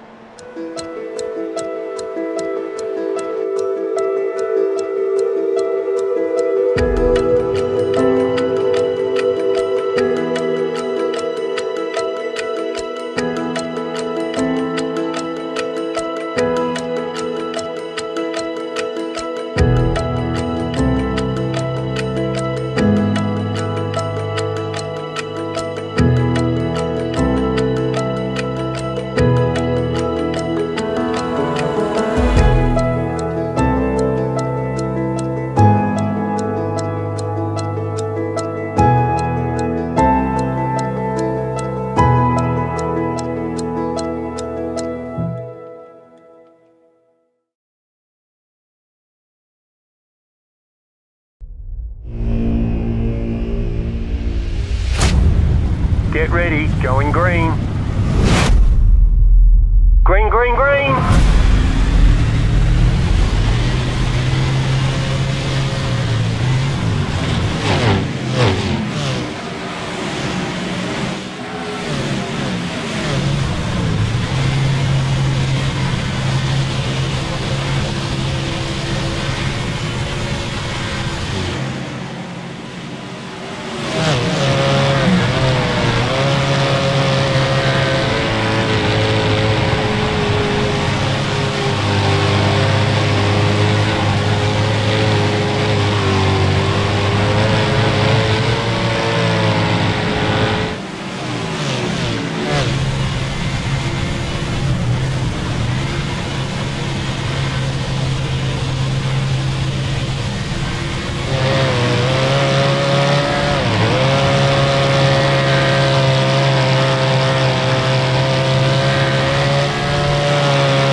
Don't forget, ladies and gentlemen, we are into chase mode in the NASCAR Peak Anti-Freeze Series, powered by iRacing. 4 drivers have themselves the opportunity to go for the championship, but only one will get it. So, will it be the driver of Ryan Loser, Ray Alfala, Zelniak, Novak, Clampett, Vincent, Challoner, or Richardson, who will make themselves into that final round? This is their opportunity. It's chase mode in the NASCAR Peak Anti-Freeze Series, powered by iRacing, and it all ends at Homestead Miami Speedway. But the chase, that starts now. Welcome back then to the iRacing World Championship Grand Prix Series. The gap between Martin Kroenke and Mitchell de Jong now stands at 5.8 seconds after pit stops. And actually, a lot of the battles we had earlier on have subsided. The only big one we've got going on is Isaac Price trying to get back past his teammate. That is Gergis, and that is the battle for P number 7. Yeah, that's inevitable, this pass here. That's coming up. Gergis has really strong qualifying performance, career best for him too, but just lacked the race pace, and he's fallen behind rapidly because Marcus Jensen, who qualified 5th, is still in the 5th position. So Gergis just needs to find a way to improve on that qualifying time, and he's a driver, Will, that, you know, he's always spoken to me as well, and qualifying's been a weak point of his, just getting nervous when he needs to make the lap count. He keeps finding ways to improve, and I think that's where a lot of these guys make steps forward in this league, and I like seeing that in terms of development. When you see a driver develop and put in the work to get better, that's what Gergis has done, and I'm not surprised he's in the top 10. It's just been a while since I've been waiting for this, and I'm sure more greater results to come in the future. Yeah, although he has still got to hold off his teammate over the back end of this event. Down through your field, say, Jorge Montañez has a battle going on with Paul Ilbrink. Ilbrink has had a very slow lap, actually, on lap number 25 of this event. He lost himself about 3 seconds. So now Montañez is in DRS range for P number 15. Yep, so not good for Paul Ilbrink. Big start. Well, both of these guys started this race in 24th and 25th. So Montañez was 24th, Ilbrink 25th, and right now Montañez has a shot of actually getting himself back in front of Paul. Here they go across the final chicane once more, across the main straight diagonal here, then the uphill braking zone into La Source, downhill apex. Such an interesting form of undulation through turn number 1. Yeah, and there's the lap graphics there. You can see that Montañez gained 2.4 seconds on lap number 24, gained another 0.3 of a second on the last lap, lap number 25. So he is definitely closing now to Paul Ilbrink. Maybe Ilbrink's in some form of fuel save mode, or he's got damage. Yeah, it could be one of the two. Unsure what's happened to Ilbrink. Don't want to start assuming. Definitely something's not right for him. So on that note, Gergis back behind Isaac Price. So Isaac on a pursuit towards Bonahas if he can catch back up. Was that a stage move? Because he was quite a way back at one point, so we need to have a look at the replay of that one. It does look as though, actually, it may well have been a bit of a staged move there between these two of them. Let's have a look then from our aerial coverage, brought to you by And1 Design. As you see, they just worked themselves behind the trees, and well, yeah, that was clearly Price there, just being told, look, you know what, you go ahead, take the position there by Gergis. So do you reckon if Price doesn't get past Bono that he's going to let Gergis back through? Is that what's going to happen? Look, this isn't Formula 1. This isn't Formula 1. Well, it is Formula 1, but not the FIA Formula 1 World Championship right now. Isaac Price does move himself, though, up into that 7th place for the time being. Let's have a look then towards the front of your field. Let's talk about Martin Kroenke for the moment, because he has been pulling out just those little quarter-second of a gap most laps over Mitchell de Jong, which is surprising because normally de Jong doesn't lose that much time to Kroenke. He will lose the odd 10th of a second here or there, but not at the rate he's been doing this race. Yeah, no, I don't know. I get demoralized from the commentary booth. He puts my confidence down. How can he be that quick? Even De Jong can't keep up with him. And I thought De Jong was, you know, at Monza, he finished within a second of him. This round, it's different. What happened at Indy? De Jong was about 6 seconds behind, wasn't he? It's getting worse now at Spa, so never a good sign. Kroenke is on that pursuit towards that 100% win streak, or win victory this season. And it's good stuff. And I think this is a track where we spoke about it before. Spa is sort of a track he's mastered, Martin Kroenke, and a track that Coander's mastered really well. I'd like to know where Mac Backham would have been if he was here this round. Somewhere is my honest answer to that. So we have a look then at Ballas Remiak, just getting himself passed by one of the Orion race team drivers of Dion Verges. Verges had that DRS wide open, moved himself down to the inside, got himself up into P number 18. Retirees from this event, and it's a pretty big list here today, so we are going to go through them. It is Antoine Hegelin out, Ficarra is out, Bergeron, Wensing, Happela, Michaels, Kern, and Philo are all out of this event. Now, part of that, of course, was what actually, I have to say, was a pretty chaotic lap number one. One of the more chaotic ones we've had in the series. Yeah, especially through a Rouge. I mean, you're going that fast. If you just have a slight bit of contact, it's never going to end well. And, well, it's just unfortunate these people put in these practice for 2 weeks, and they're going to have to look forward to Suzuka after this. And that's another track that isn't forgiving as well, Will, in terms of alongside each other or side-by-side battling, whatever you want to call it. Just noticing, by the way, that Martin Piatella is still within 3.5 seconds of Freek Shorehorst. However, he is losing time right now. In fact, he's lost Piatella about 0.7 of a second over the last 3 laps. So I was about to say, maybe has Piatella got a chance to make it a Coander 1-2-3, but at this stage, that doesn't look like it's going to be the case. In terms of stint times, Piatella is 1 lap longer on his tyres compared to Shorehorst, but that won't make that much of a difference. Yeah, well, you're right. It won't make too much of a difference, but Piatella, as you mentioned, came in on lap 21. Shorehorst a lap later on 22. And I think, you might not think it makes that much of a difference, but with these Pirelli tyres and how much they do wear out, it does. It does make a significant difference, I think, when you look at the telemetry after the event and realize that comparing yourselves from the first stint to the second, lap after lap, there is a long-term difference, which you'll see through telemetry, maybe not lap after lap. No, I completely agree.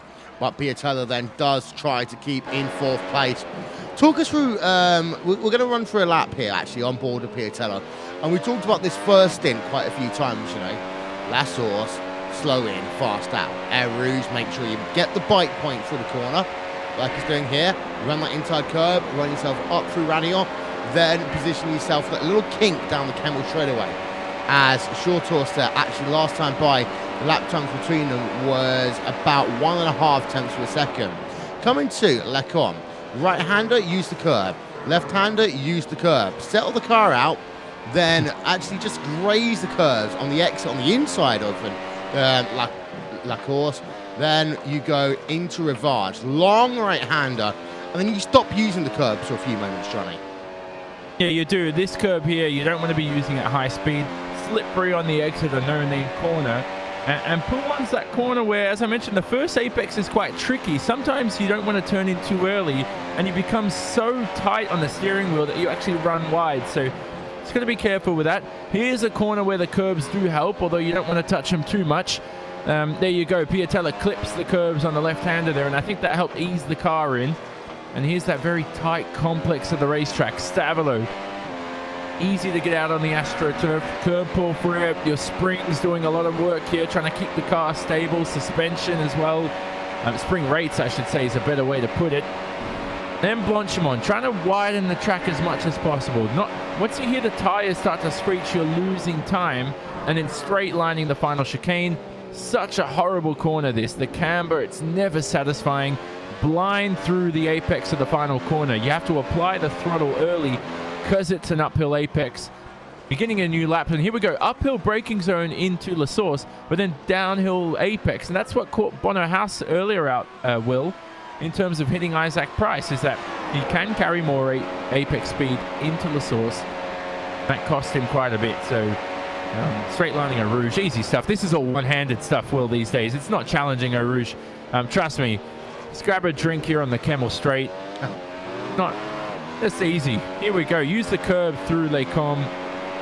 Again, just wanting to clip the apex. As you can see, the dark rubbered line on the racetrack. Trying to use that as much as possible because that's where all the grip is. And almost ran a bit too wide there. That could have been deadly, but I think we went through a whole lap with Marty, and right now it seems pretty boring for him. He's just easily lapping away. No mistakes. This is just nice to watch, but boring too. You want to see, you know, mistakes and sliding and all that, but it's never fast. We did just see a pass, by the way. That was Yuta Saito moving himself ahead of Diego Oliveira for 13th place on track. And, well, Oliveira in that positive sim racing machine. One of two positive sim racing cars in the field here today. Of course, the other one of those is the Israeli driver who we talked about actually a little bit here today, Daniel Bida in P number 17. But Radicals, you know, all of a sudden their race is a bit better. Driver in P number 11, driver P number 13. Yeah, I mean, the two Japanese guys have always been quick, of Umeshima and Saito. And Umeshima, anyway, in the championship standings coming into this round, I mean, P7, no surprise. You know, he's been solid, quick. He's always been that way throughout his whole career.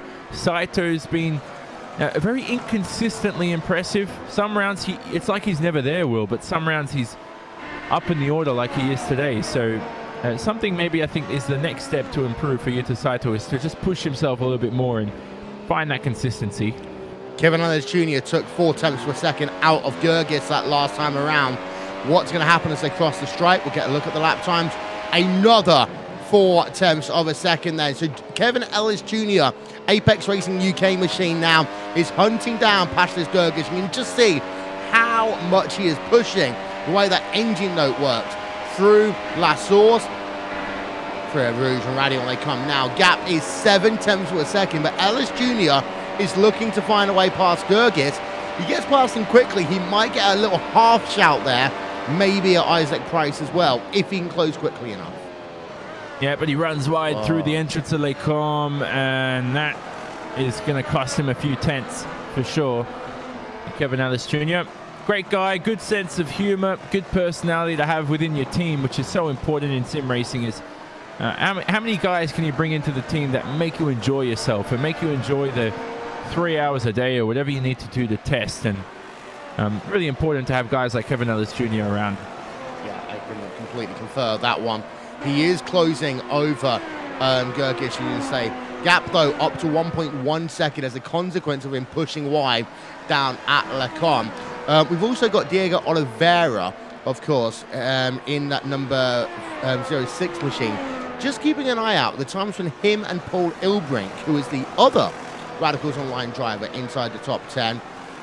They currently satisfied, currently scored about 3.4 seconds between themselves. So Oliveira has got to carry on pushing, because otherwise Ilbrink will come coming, as that will be the battle for 14th place on track. Ellis Jr. better run through sector number 3 of this last lap. So kind of got rid of some of the negative aspects of that lap, but overall he does lose 3 tenths of a second in that battle. Yeah, so never good. But regardless of that, what is the closest battle out there in the field? Were you still struggling to find it? Yeah, there we go. Yeah, this. So let's keep following it. Lap 32 of 44, so plenty of time remaining. Just seeing the whole field anyway, it's all quite spread out apart from this battle here. So Kevin Ellis Jr. as well. Can he make up that time to Gergis towards the end of the event? I think he can get past, but if he gets closer, yeah, obviously. No, I'm starting to really just. It's like he seems to have struggled in the dirt, as soon as he got into the dirty air last time by. So he needs to get close enough in order to get the run out of, for example, Air Rouge. But I don't know how well that Apex Racing UK cars work in that dirty air. Yeah, you're right. So I think a lot of front end grip is important. Pouon's a killer corner in terms of dirty air. I think Curb Paul Frere is a huge killer. I remember I had the DW12 around here, which is the beauty of iRacing. You can take any car on any track that you want.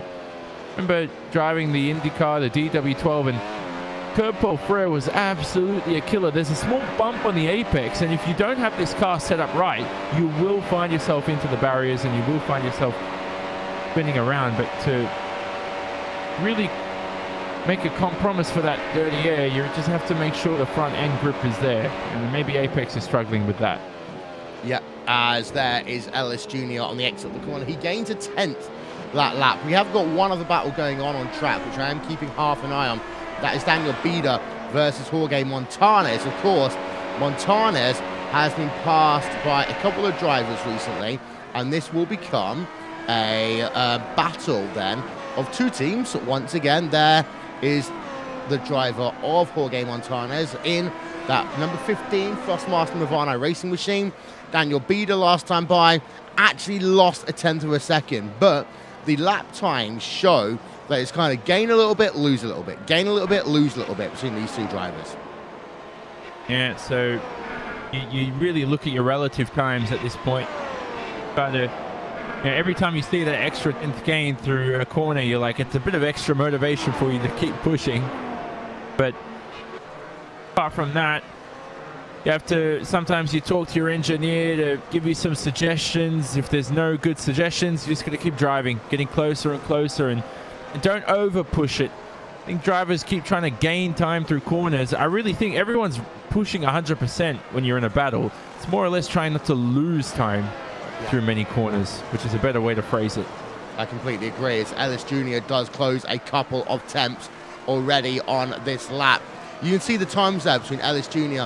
and Gergis. And Ellis Jr. gained half a second on lap number 30. Lost 3 temps on 31. Gained a 10th back on 32. I would say he's likely to gain a 2.5 tenths of a second this lap, as we've just had, we've still got this issue of Marcus Jensen just messing up our timing and scoring screens. Because, of course, as a commentator, you keep an eye out on the stats. You see a red arrow, and it's like, uh-oh, but that isn't the case, of course. Ellis Jr. then out of the final corner. Let's have a look at what the lap times are as they come past the stripe and in towards one again. And he's gained, you know what? I was pretty much on the money. 248 1,000ths of a second, John. Oh, wow. Are you getting paid for being that on the money? No. Show me the, what's that movie with the Show Me the Money? Jerry Maguire. Yeah. You should get Cuba Gooding Jr. to pay you a couple of checks here and there. Here's Ellis Jr. though on DRS. Oh, he's touching the grass too. Okay, so this is getting interesting now. Sometimes if you do wonder why a driver touches the grass on the straight, he might be fixing or making an adjustment. By the way, have you heard of something called tight gripping the wheel? Have you heard of that phrase before? Yes, I have actually. Yeah, never a good thing to do. No.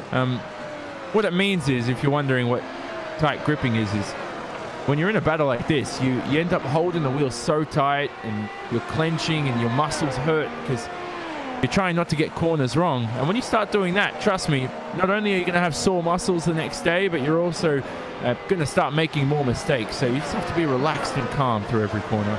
And actually, I can tell you about that from an oval perspective because I had been a victim of that before. And it does affect your lines quite a bit because you do 100, 200 laps of testing, you get the kind of muscle reflex memory working in terms of, you can almost drive, I wouldn't say blind, because that's not the right way to do it, but you can always drive on instinct. Well, then as soon as you get into a battle and you start tensing that wheel, you're thinking, why am I losing time? Well, it's actually because it means the muscle motion of you going through a corner is going to be different. And actually, in terms of things like World's Fastest Gamer, that's the thing about iRacing. You must use a steering wheel pretty much if you're going to compete. So put the iRacers up alongside the quote-unquote gamers. I think that's why iRacing might have the edge in the final. Yeah, you got to have the steering wheel. I don't know why there's a mobile version out, but the steering wheel is the better version, and it's more realistic anyway. And also at the same time, the tight gripping is just, you're stressed, you're not calm. You need to be as comfortable as you can in a steering wheel, and think about it like a kicker taking a field goal to win the Super Bowl or making a free throw in a basketball game. It's all the same thing, driving a race car. So tight gripping is never good, and you want to be stress-free in that sort of sense. And trust me, it happens to a lot of inexperienced drivers, as I said.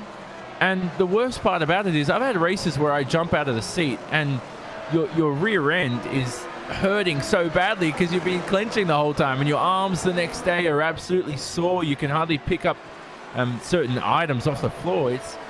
It really is a physical strain on you when you start doing that. Yeah, I completely agree. As here is a look then. Just going to move away from this battle for a moment and take you back to the front of your field and show you the gap. It's now 7.2 seconds between Martin Cronje and Mitchell de Jong. But look at the lap times. Last time by, Cronje, half a second faster than Mitchell de Jong. Might be a mistake. But still, surely de Jong's not got issues. That's huge. Well, all right, here's the funny thing. He's half a second faster than de Jong. De Jong's, what is that, 6/10 faster than Schothorst? Even better. Wow, those two are in a league of their own. They really are. They're, It's actually, you look at the gap, you're right. It's a further half a second between de Jong and Frank Schothorst. So actually, it's 1.1 seconds. Cronje was faster last time by than it was. I'm almost speechless. yeah. Well, stay speechless, because I'm about to say something whopping here. Kevin Ellis Jr. is half a second behind Pascal Sturgis. We have got a battle on our hands. Here we go. 4/10 behind. DRS open. Throw it up the inside, Kevin. Do something. Let's go. Look at the run he's got on Sturgis. This is going to be tight. Whoa. He thought better of it, which was nice. Yeah, he did. I mean, he would not have been able to slot down the inside then, but he now knows how far back he needs to be on the exit of Radion. You can see that the little bits of rubber being kicked up as we are with less than 10 laps to go, by the way, in this event, but live timing and scoring is still available. Visit racebot.tv/timing, and don't forget also you can get social with us using the links you'll see on screen right about now. For Ellis Jr., the fact he's staying within half a second through the infield section does mean, in my opinion, that he might be able to make the pass next time by, because he dropped a tenth of a second then, but apart from that, right with him there, right with Gergis all the way through that middle section, didn't lose anything at all. Yeah, as miserable as this race has been for Gergis, quite impressed by his handling at the end of the race. Yeah, he hasn't dropped off like a fly like I expected him to. He's still in the top 8 and may even finish there. The young Kevin Ellis Jr. who... by the way, I had a podcast with Kevin Ellis Jr. during the week, which I released, and we only just found out, that both of us, that we actually argued with each other 12 months ago before we actually knew who each of us were. And this is what sim racing does. You have arguments with certain drivers, then you find out 12 months later you're good friends, and it's you're like, oh, that was you? Oh, all right. Let's move on. So it was an IndyCar race, by the way, so you would have been happy. Here's the run he's got. Yeah, he's just under 3/10 of a second. They're just over 3/10 as they exit. And you can see the weaving then to the left, to the right there for Gergis, as Evans Jr. is going to have to go to the outside, not able to do so. But that's the whole thing. Gergis now realizes he's got to break that DRS train, otherwise he would have lost that position. But by doing so, it shows a bit of weakness there as well. And of course, you've got to remember, you can't be making too many moves down that long straightaway. Yeah, but that's what I don't like is, okay, the smart drivers and aggressive drivers, they do that and they get away with it, which is why they're some of the best in the world. But if Gergis is going to do that, what if you did that with Ellis Jr., who'd be right behind him? Surely it's the same thing. If you're moving twice, you can't penalize him when Ellis Jr. is making a move. You have to police it when he's 6/10 or 7/10 behind too. So I think that's something in motor racing over these, throughout its history, that rule's not enforced when a driver is 1 second behind. It's only enforced when the driver's right up his rear end, which is, it's wrong. It's not the right way to police that rule. Yeah, I agree, as we've actually now got a bit of a battle going on. Umashima has closed up to Jamie Fluke. You can see that one on your screen. And Umashima has been closing again. 10th by 10th here, as Fluke now is going to battle to try and stay inside the top 10. So you've got one Apex Racing UK machine trying to gun for a position over Pashtas Gergis. Then you've got another Apex Racing UK machine trying to hold on to a position. That one is from Kazuki Machine. And this is what we often see at Spa. Towards the end of the event, the battles kind of come closer together And again, because it's such a long track here, you know, a lap is very different to a lap at Indianapolis, for example. You will see battles kind of ebbing and flowing. Ellis Jr. was absolutely nowhere near that time by in towards Lacombe. Although Umashima does have the DRS open, didn't make that much of an inroad on Jamie Fluke, and Fluke actually kind of wants to hope he catches Ellis Jr. to make sure that he gets the DRS from his teammates. Yeah, exactly. So that's a good point you bring up. And also on that note, you bring up long lap at Spa. Nobody currently running in the event is actually lapped at the moment. Yep. Everybody's on the lead lap. That's one of the most impressive things I've ever seen. So, you know, Belazaz Remignac, the last guy technically in last place, although we have a lot of other DNFs, only a minute 39 behind, so very impressive. Yeah, and you know what? I'm thinking he might not be lapped here today either. We have had ourselves 7 drivers out of this event, but still, 22 drivers on the lead lap. You don't normally talk about them in the World Championship Series. We're having a look at the lap times as well between drivers. There is a 3-second gap between the kind of fastest drivers and the slower drivers here today in terms of fastest laps. And that's not that bad. Actually, no, I take that back. It's a about a 1.5 second gap between these drivers. But of course, late on in the race, the lap times just keep on getting quicker and quicker and quicker.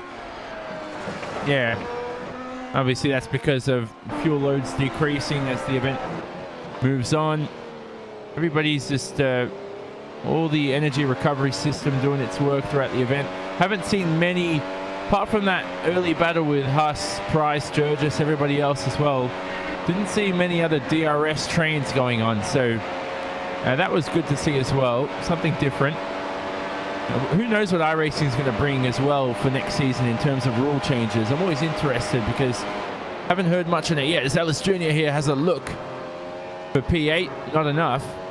Yeah, the rule change is always nice to see. I'm looking forward to next season. It's too early to talk about next season now, but you never know.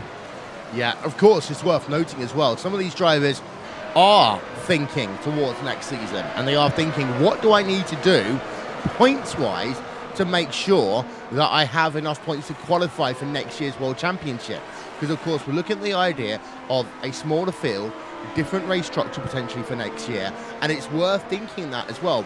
When you're in a situation like Jurgis and Ellis Jr., you're not going to want to slot one down the inside and maybe lose, you know, more points than you gain, because last 4 rounds of the championship, we talked about that, no drop weeks, and that means for this mid-pack, they might be thinking twice before making a move because they know just how much every point means. Yeah, there's that too, but at the same time, if they do value every point, they won't be thinking twice about certain moves. And Ellis Jr. there on the grass off the racetrack at Blanchimont, and that could have been costly. Let's not forget that Fluke and Umashima are both behind too. Yuta Saito is very close as well to David De Corps, and De Corps has had a strong event so far. Did have a P10 earlier on in the season at Monza, so this isn't going to be his best result, but David De Corps doing well at these low downforce tracks. He is, indeed so, and actually Ellis Jr. messes up the exit of La Sorte. He's going to be too far back to make a move as they work through Eru's Radiant once again. And behind, Yuta Saito versus David De Corps. You've just been talking about that one there, Johnny. Saito right now is going to be close as they work themselves up the hill. Here comes Yuta Saito, looking down to the inside. Thank you very much, Yuta Saito, up into P number 12. Yep. Oh, is it done actually? Yeah, it is. There we go. Had to wait to the end of the apex. So the corpse there falls behind to P13. And so right now, let's have a look back at in the front of this duo. So Ellis Jr. is still very close to Jurgis. Jurgis again on the straights. He's trying to break the toe. He's trying to do everything possible to remain in P8 and take his career best result. Yeah, as the gap remains at half a second for the time being. We did just show you a little bit of action on the way down. You feel Balas Remniak and Victor Preto, they are going side by side as they work up the hill. And Balas Remniak has got that one made. Yep, go Balazaz. And so he's no longer in last place. Yep. The wooden spoon, or whatever you want to call it. Actually, the achievement for these guys would be not getting lapped by Martin, because he's only just reaching Rivage now, and where are they? They're at No Name Corner. I think they might actually be lapped. They might have to concede this one. Oh, yeah, especially if you just spin like Victor Preto just did. And that is going to be a difference maker. Replay then for Victor Preto down at Rivage. Loops it. Just loops it around there. And we want to get ourselves another look at that because I think he was trying to put the pressure back on to Remniak. Comes down into Rivage, that long right-hander, back end steps out. That's actually the first time we've really seen this one in the race here today, and indeed he does lose a position, lose a lap even to Martin Kroenke as a consequence. Yeah, he's in that Champs iRacing car. Victor Preto, 17 years of age, and he's struggling with the car as well, trying to just get back into rhythm now, but he is the first man lapped in the field. So the Spanish driver is in his rookie season too, don't forget, Will. So from the Pro Series straight to the World Championship, he's just trying to learn as much as possible and maybe try and find his way into a program or a team where he can learn a bit more too. Yes. For example, someone like Radicals Online would be a really good team actually for any driver just coming through. Or you can put the likes of Apex Racing UK, of course, they're historically then the Academy, for example. Maybe get a couple of drivers working together in the likes of Vortex Sim Racing in 2018. Yeah, you never know. No, no, he's from Vortex. We've got Remniak, Stephen Michaels, who's had a DNF this race. But Michaels is a fantastic tutor. Yeah, possibly. So, let's see for the future. I don't want to start making decisions for other team bosses, you know. I always love to run my own team. I've told you this all the time. You're more than experienced. Oh, you've run a league. Have you run your own team? I have no idea. Is that true? Oh, you never heard about me running a team. It was the most controversial team in the history of IndyCar. Yeah. What team was that again? Team After. Yeah. Google it. And no, that's fine. You should stay out of the controversy. The funny thing is that, you know, we work in media basically, but if I was running a team and I was a team owner, I would avoid us as much as possible, because I've noticed that, you know, getting your face in the media. Kevin Ellis Jr., the top of the hill, had a huge wiggle, and he's still going for the position in towards Lecom. Oh, man. How close was that through the apex, Will? They made their way through. From up above. Right, here's Ellis Jr. Works himself up the hill, and he gets a wiggle just there. I mean, that looks like a small wiggle, but not when you go into one of the fastest corners in motorsport. And just remember, a less dramatic wiggle took Anton Higelin out of the race earlier on. So that was a brilliant save by Kevin Ellis Jr. And the fact that he was able to re-grip himself and re-handle himself and try to make an overtake around the outside of Lecom. So good mental toughness there from Kevin Ellis. What was the point you were making? Oh, the point to avoid us, yeah. So don't speak to us if you're a team owner, because you're gaining publicity, and when you talk and you have publicity, there's all the more reason to criticize you when you're in the limelight. So trust me, I'm just talking to you from experience, from a basketball coach's experience. I do that in my spare time too. You want to avoid the media as much as possible. Ironically, though, I work in media too, so you know, from contradictory lifestyle. Yeah, it's a good thing, I reckon. Yeah, I agree. Dion Verges, by the way, with Daniel Bieder separated by 0.6 of a second with 2 laps remaining here at Spa-Francorchamps. Of course, next time out, it will be Suzuka that drivers will be running in the iRacing World Championship Grand Prix Series. Kevin Ellis Jr. about the same place he was last time in terms of him and Gergis. Gergis running high, running low a little bit there. Ellis Jr. has got himself that DRS flat wide open. Going to go to the outside. Will he dump it to the inside? No, he won't. But he gets very close on the apex. And actually, Gergis has got to be careful because he kind of moved to the left a little bit later than I would normally have liked. Yeah, he's playing with fire here with the rules, but I don't think it's enough to get a penalty. Oh, God, no. But you are right, though. You are right. Kroenke actually will begin the final lap just as we speak. And so let's see how this battle goes on for P8 at the moment. But it is all the Martin Kroenke show. And if he's got the Kronk bus going on, the same way Rob Gronkowski does, I'll be jumping on that bus after the race and go for a couple of, what does Kroenke drink? A couple of whiskeys or whatever, joining that bus for sure. Yeah, we've just been having a look at Paul Ilbrink, by the way, because he's been battling it out these last couple of laps with Diego Oliveira. Dion Verges versus Daniel Bieder is a battle that is going on in your final lap of this event as well. So, lots happening here as we come to the conclusion of this event on RaceSpot TV and on iRacing Live. But for Martin Kroenke, once again, he worked himself through Rivage for the 44th and final time. He qualified better, I would say, than he's done all season long today. 4 tenths of a second faster than anyone else. At stages of this event, he has been half a second faster than his nearest rival, Mitchell de Jong, and a full second faster than anyone else in the field. At this stage, it's not just about Martin Kroenke and World Championship. We're thinking now Martin Kroenke and the iRacing representative for world's fastest gamer, because this season, this driver has not put a single foot wrong. And if there's anyone who thinks they can challenge the Kroenke, please stand up and please get yourself ready for world's fastest gamer on iRacing starting in September. But for now, Martin Kroenke has still got the World Championship in his mind. He is now 2 races away, maximum, from being World Champion. Out of the final corner he comes. Past the start-finish line, 9 for 9 goes Martin Kroenke, and the streak will continue for him as he wins one more time and makes it 10 wins in a row, dating back to 2016. Martin Kroenke wins, Mitchell de Jong comes home in second place.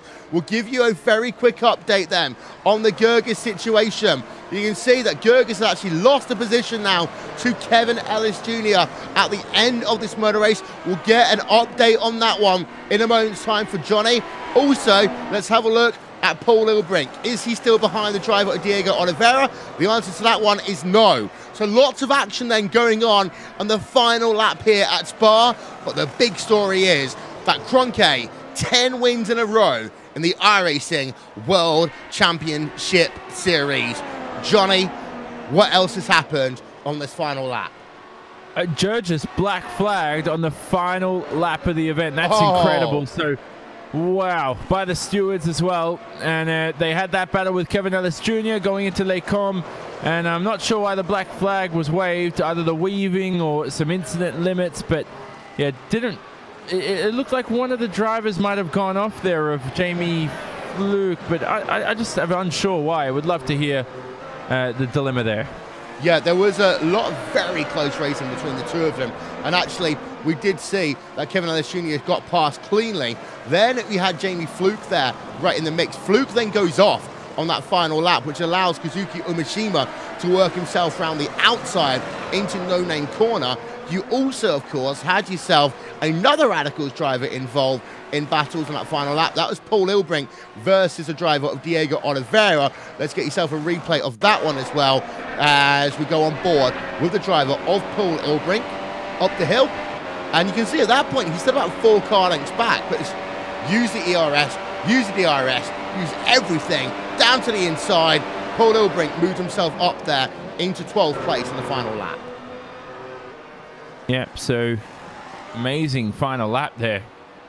Dramatic position changes, although I don't want to get involved in any politics. It might have been the incident limit for Gerges that we're hearing, which is why it definitely is confirmation from the stewards. It is the incident limit, which is why Gerges was black flagged towards the end of the event. Just sad. It would have been his career best result. He's going to have to wait till another day. But Kroenke, brilliant victory.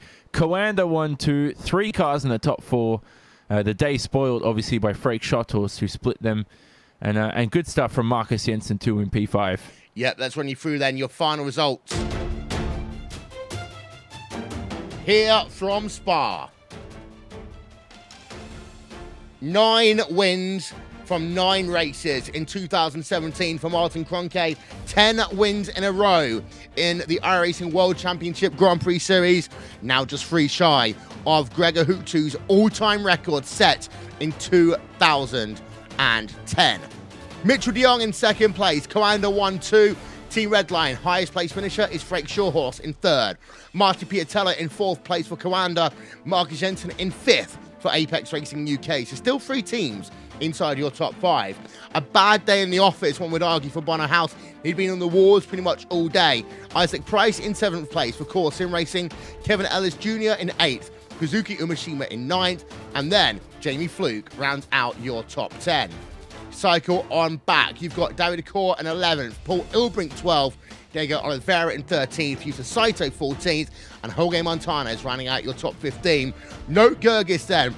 Penalty, final lap of the motor race, drops him from inside the top 10, all the way down to P19. Remniak is one of 2 drivers scored, 1 lap down. Victor Preto is the other. There are your retirees. We'll be back in a moment.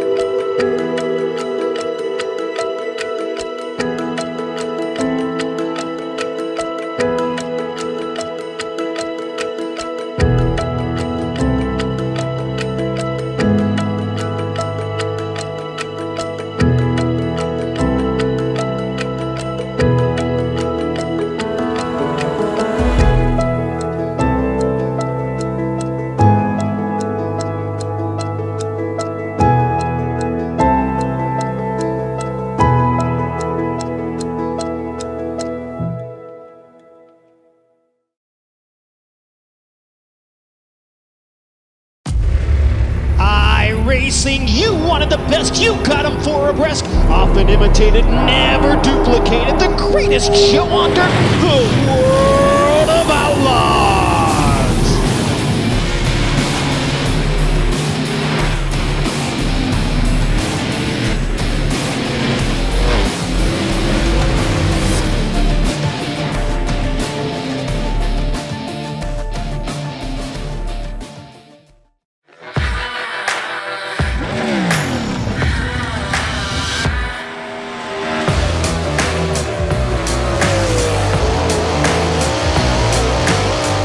Hey guys, Christopher Bell here.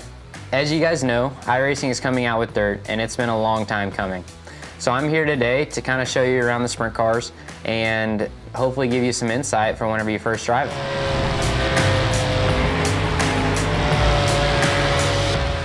So here we are at Williams Grove, gonna go out and make a couple laps in the 410 wing sprint car. I'm on default setup with a gear change to a 522. As we roll out of the pits, you guys might notice that the car wants to pull left and you have to hold the steering wheel right to go straight. That's normal for a sprint car because you have so much stagger, it's always trying to turn the car left. Once you get up to speed, that goes away. Going down the straightaways, Williams Grove has really long straightaways and really tight corners. The big wings on the sprint cars, it always wants to pull you left into the corner, so it doesn't take much steering wheel input to get the car into the corner. A big key for the wing sprint cars is that they always like to go straight. They don't like to be too sideways. So the less steering wheel input you can have and the straighter you can keep the car, the faster you'll go. As the track slickens off, you'll be able to play with the setup to get the car driving even straighter yet.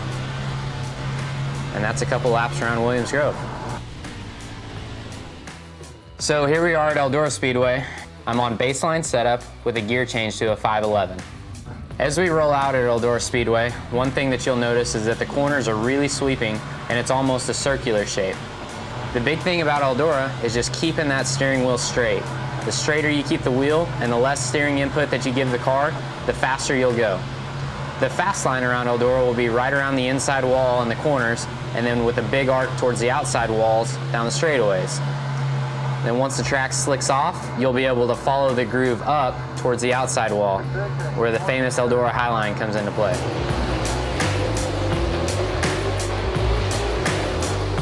So now we're at Volusia Speedway Park with the 410 wing sprint car.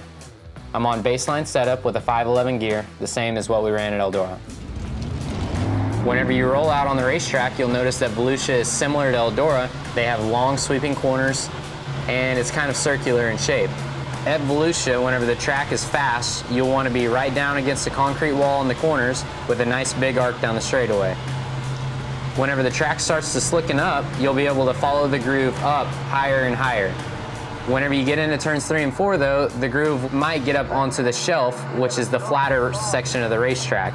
And then it becomes very difficult to exit turn 4 without getting into the wall. And that's just one of the characteristics of Volusia Speedway Park. Hope you guys have fun.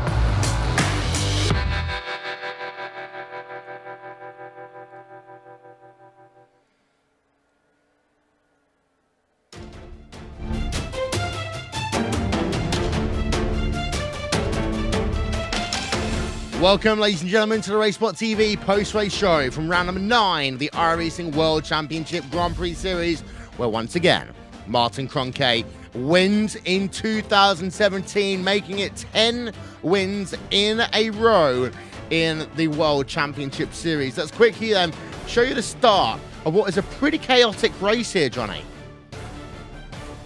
Yeah, very chaotic. We saw the start of the event where Jensen had some technical issues and Jurgis went straight to the inside to defend. But then we had that whole incident up the top of Eau Rouge and through Eau Rouge, actually, down the bottom where, you know, pretty much 3 wide. It's just racing incident. Not sure what happened there. Need to analyze that in my own time, really. There was so much that went on.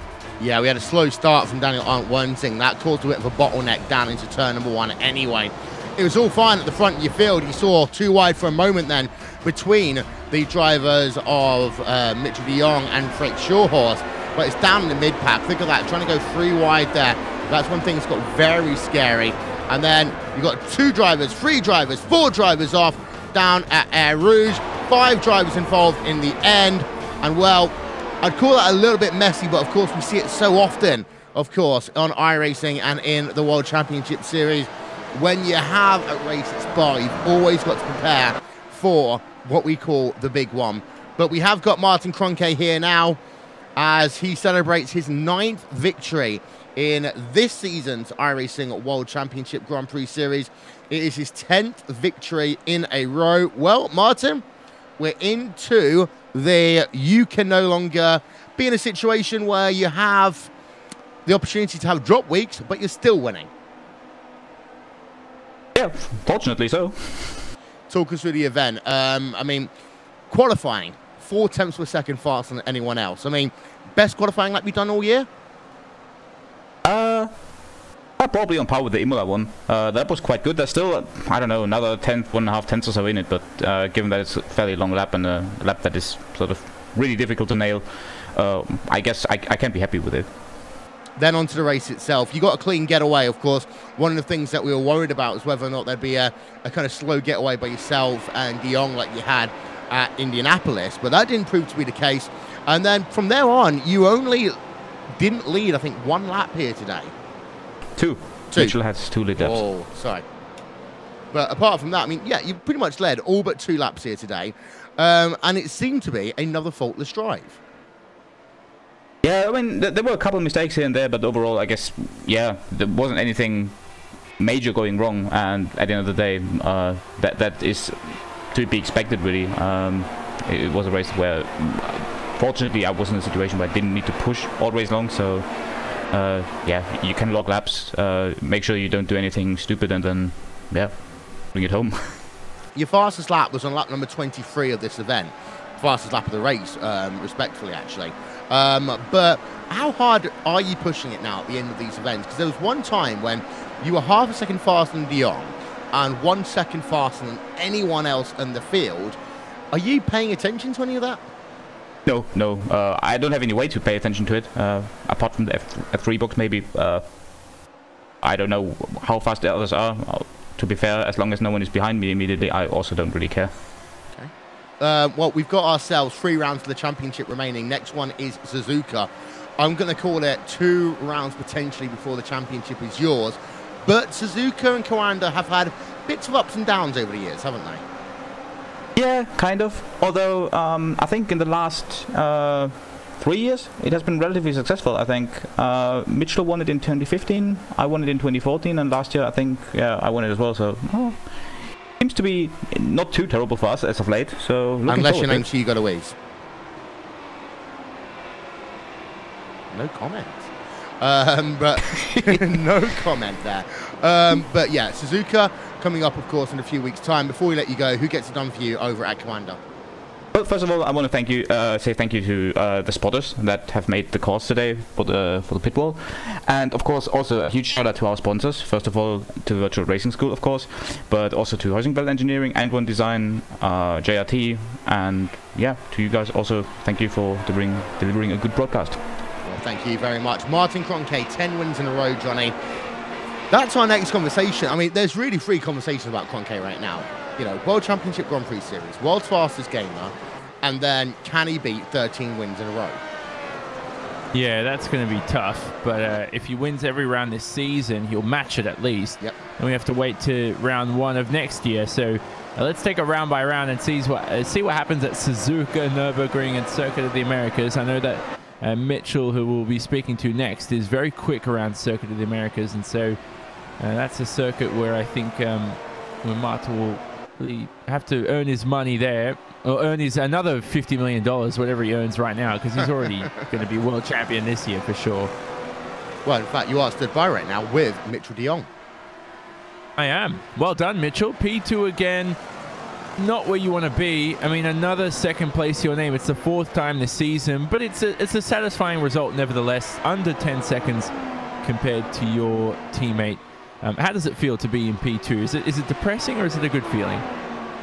Yeah, I mean, for me, it's certainly still a good result. To get second, still quite a lack of preparation and time to prepare for this one again. But no, it was.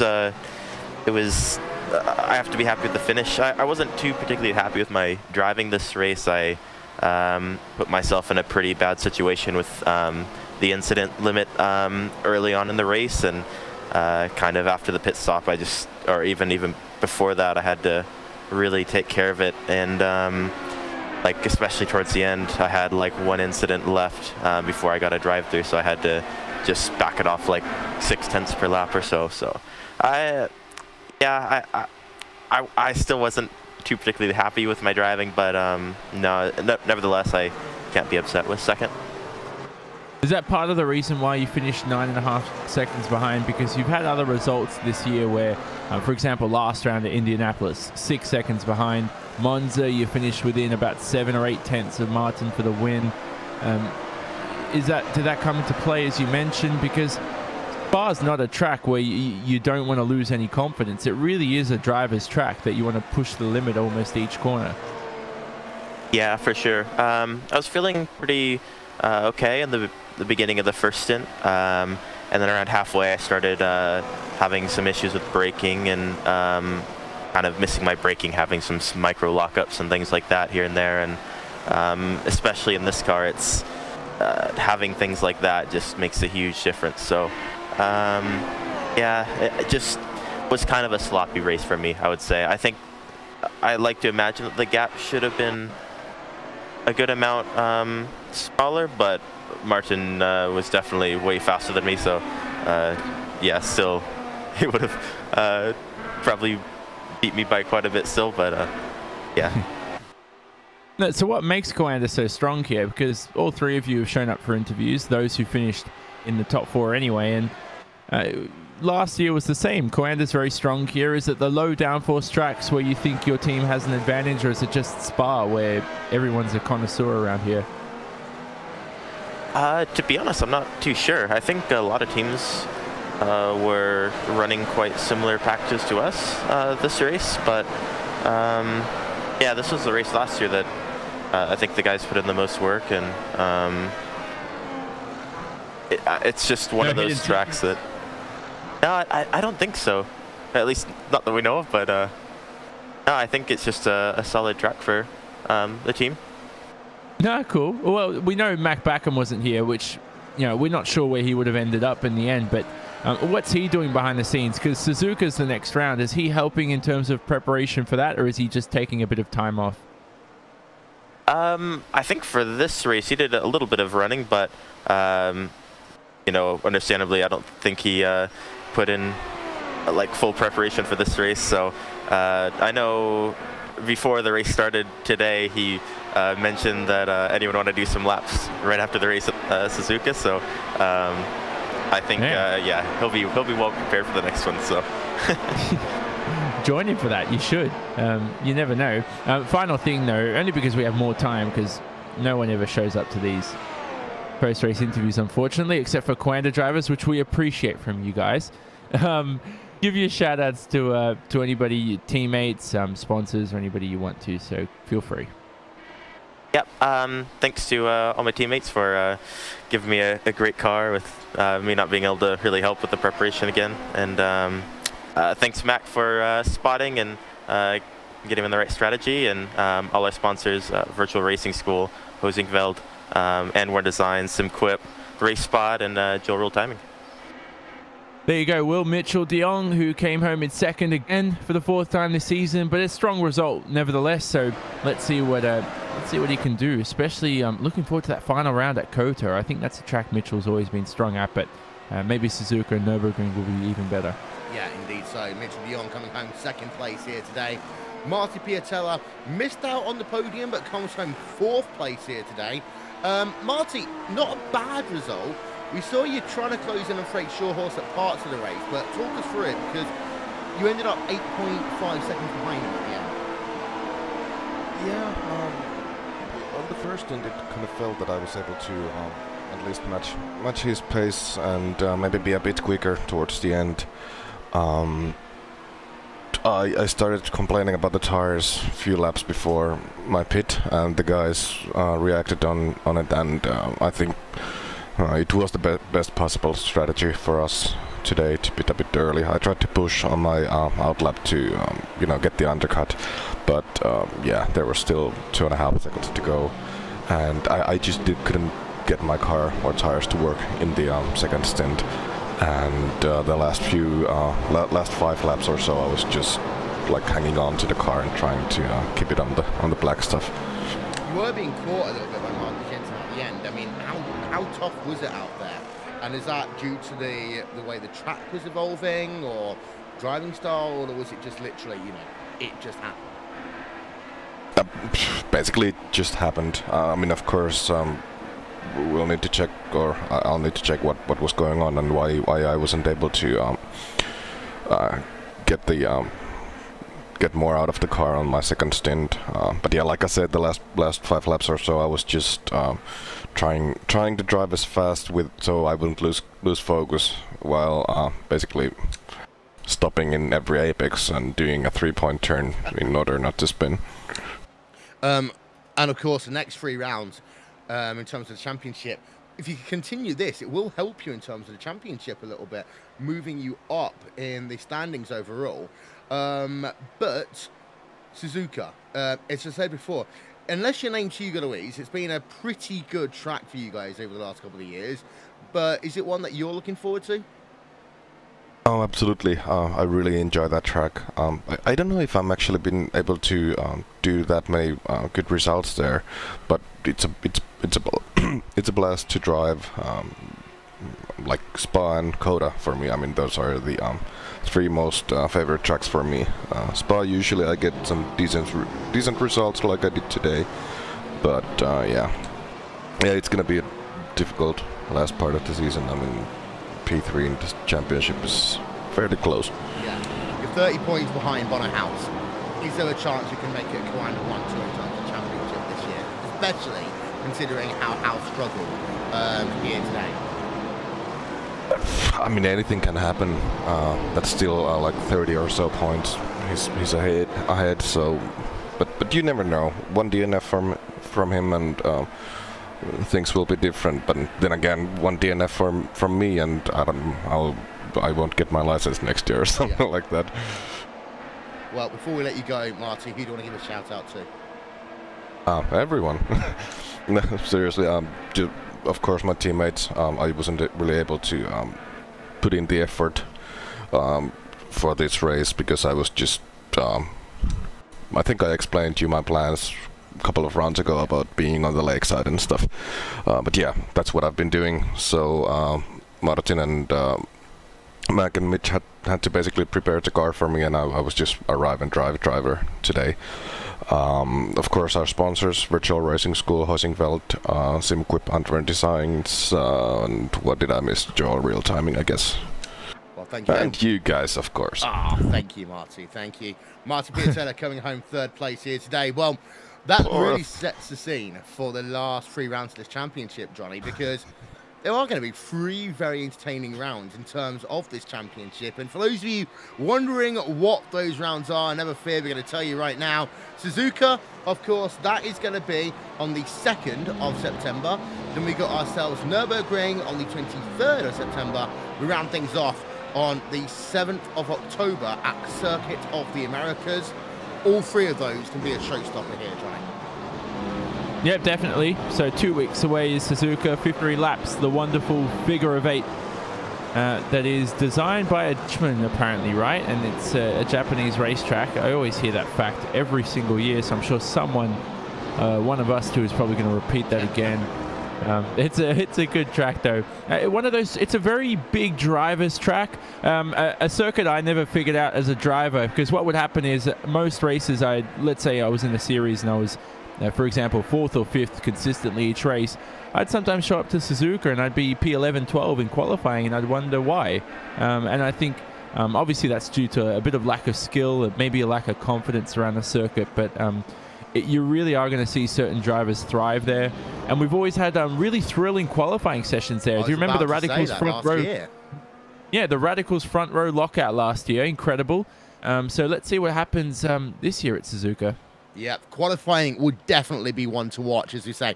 Radicals last year was absolutely phenomenal. And also, of course, sector number 1 of a lap here at Suzuka is always fun, especially if the track conditions are slightly cooler than what people are anticipating. But that is all we have got time for here, ladies and gentlemen, from round number 9 of the iRacing World Championship Grand Prix Series. That guy has been Jonathan Taman. I am Will Vincent. Thank you so much to everyone who's watched our coverage here today of RaceSpot Race Day and of the iRacing World Championship Grand Prix Series. Well, Martin Kroenke now is 9 for 9. He's won 10 races in a row. He'll be competing for World's Fastest Gamer, we are sure. And now he has got himself 2 fingers at least on that World Championship trophy. He can't win the championship at Suzuka realistically. That might have to wait until he goes to his home race at the Nürburgring. But one can really say, barring some form of a miscalculation, some form of an incident, Martin Kroenke is looking to win his 2nd World Championship as it stands. But last 3 rounds of the championship, anything can happen. Suzuka, the Nürburgring, and Circuit of the Americas are to come. This is RaceSpot TV. This is the iRacing World Championship Grand Prix Series. We will see you all in 2 weeks as we head ourselves over to Japan. Thank you for watching. We'll talk to you all next time. Good afternoon.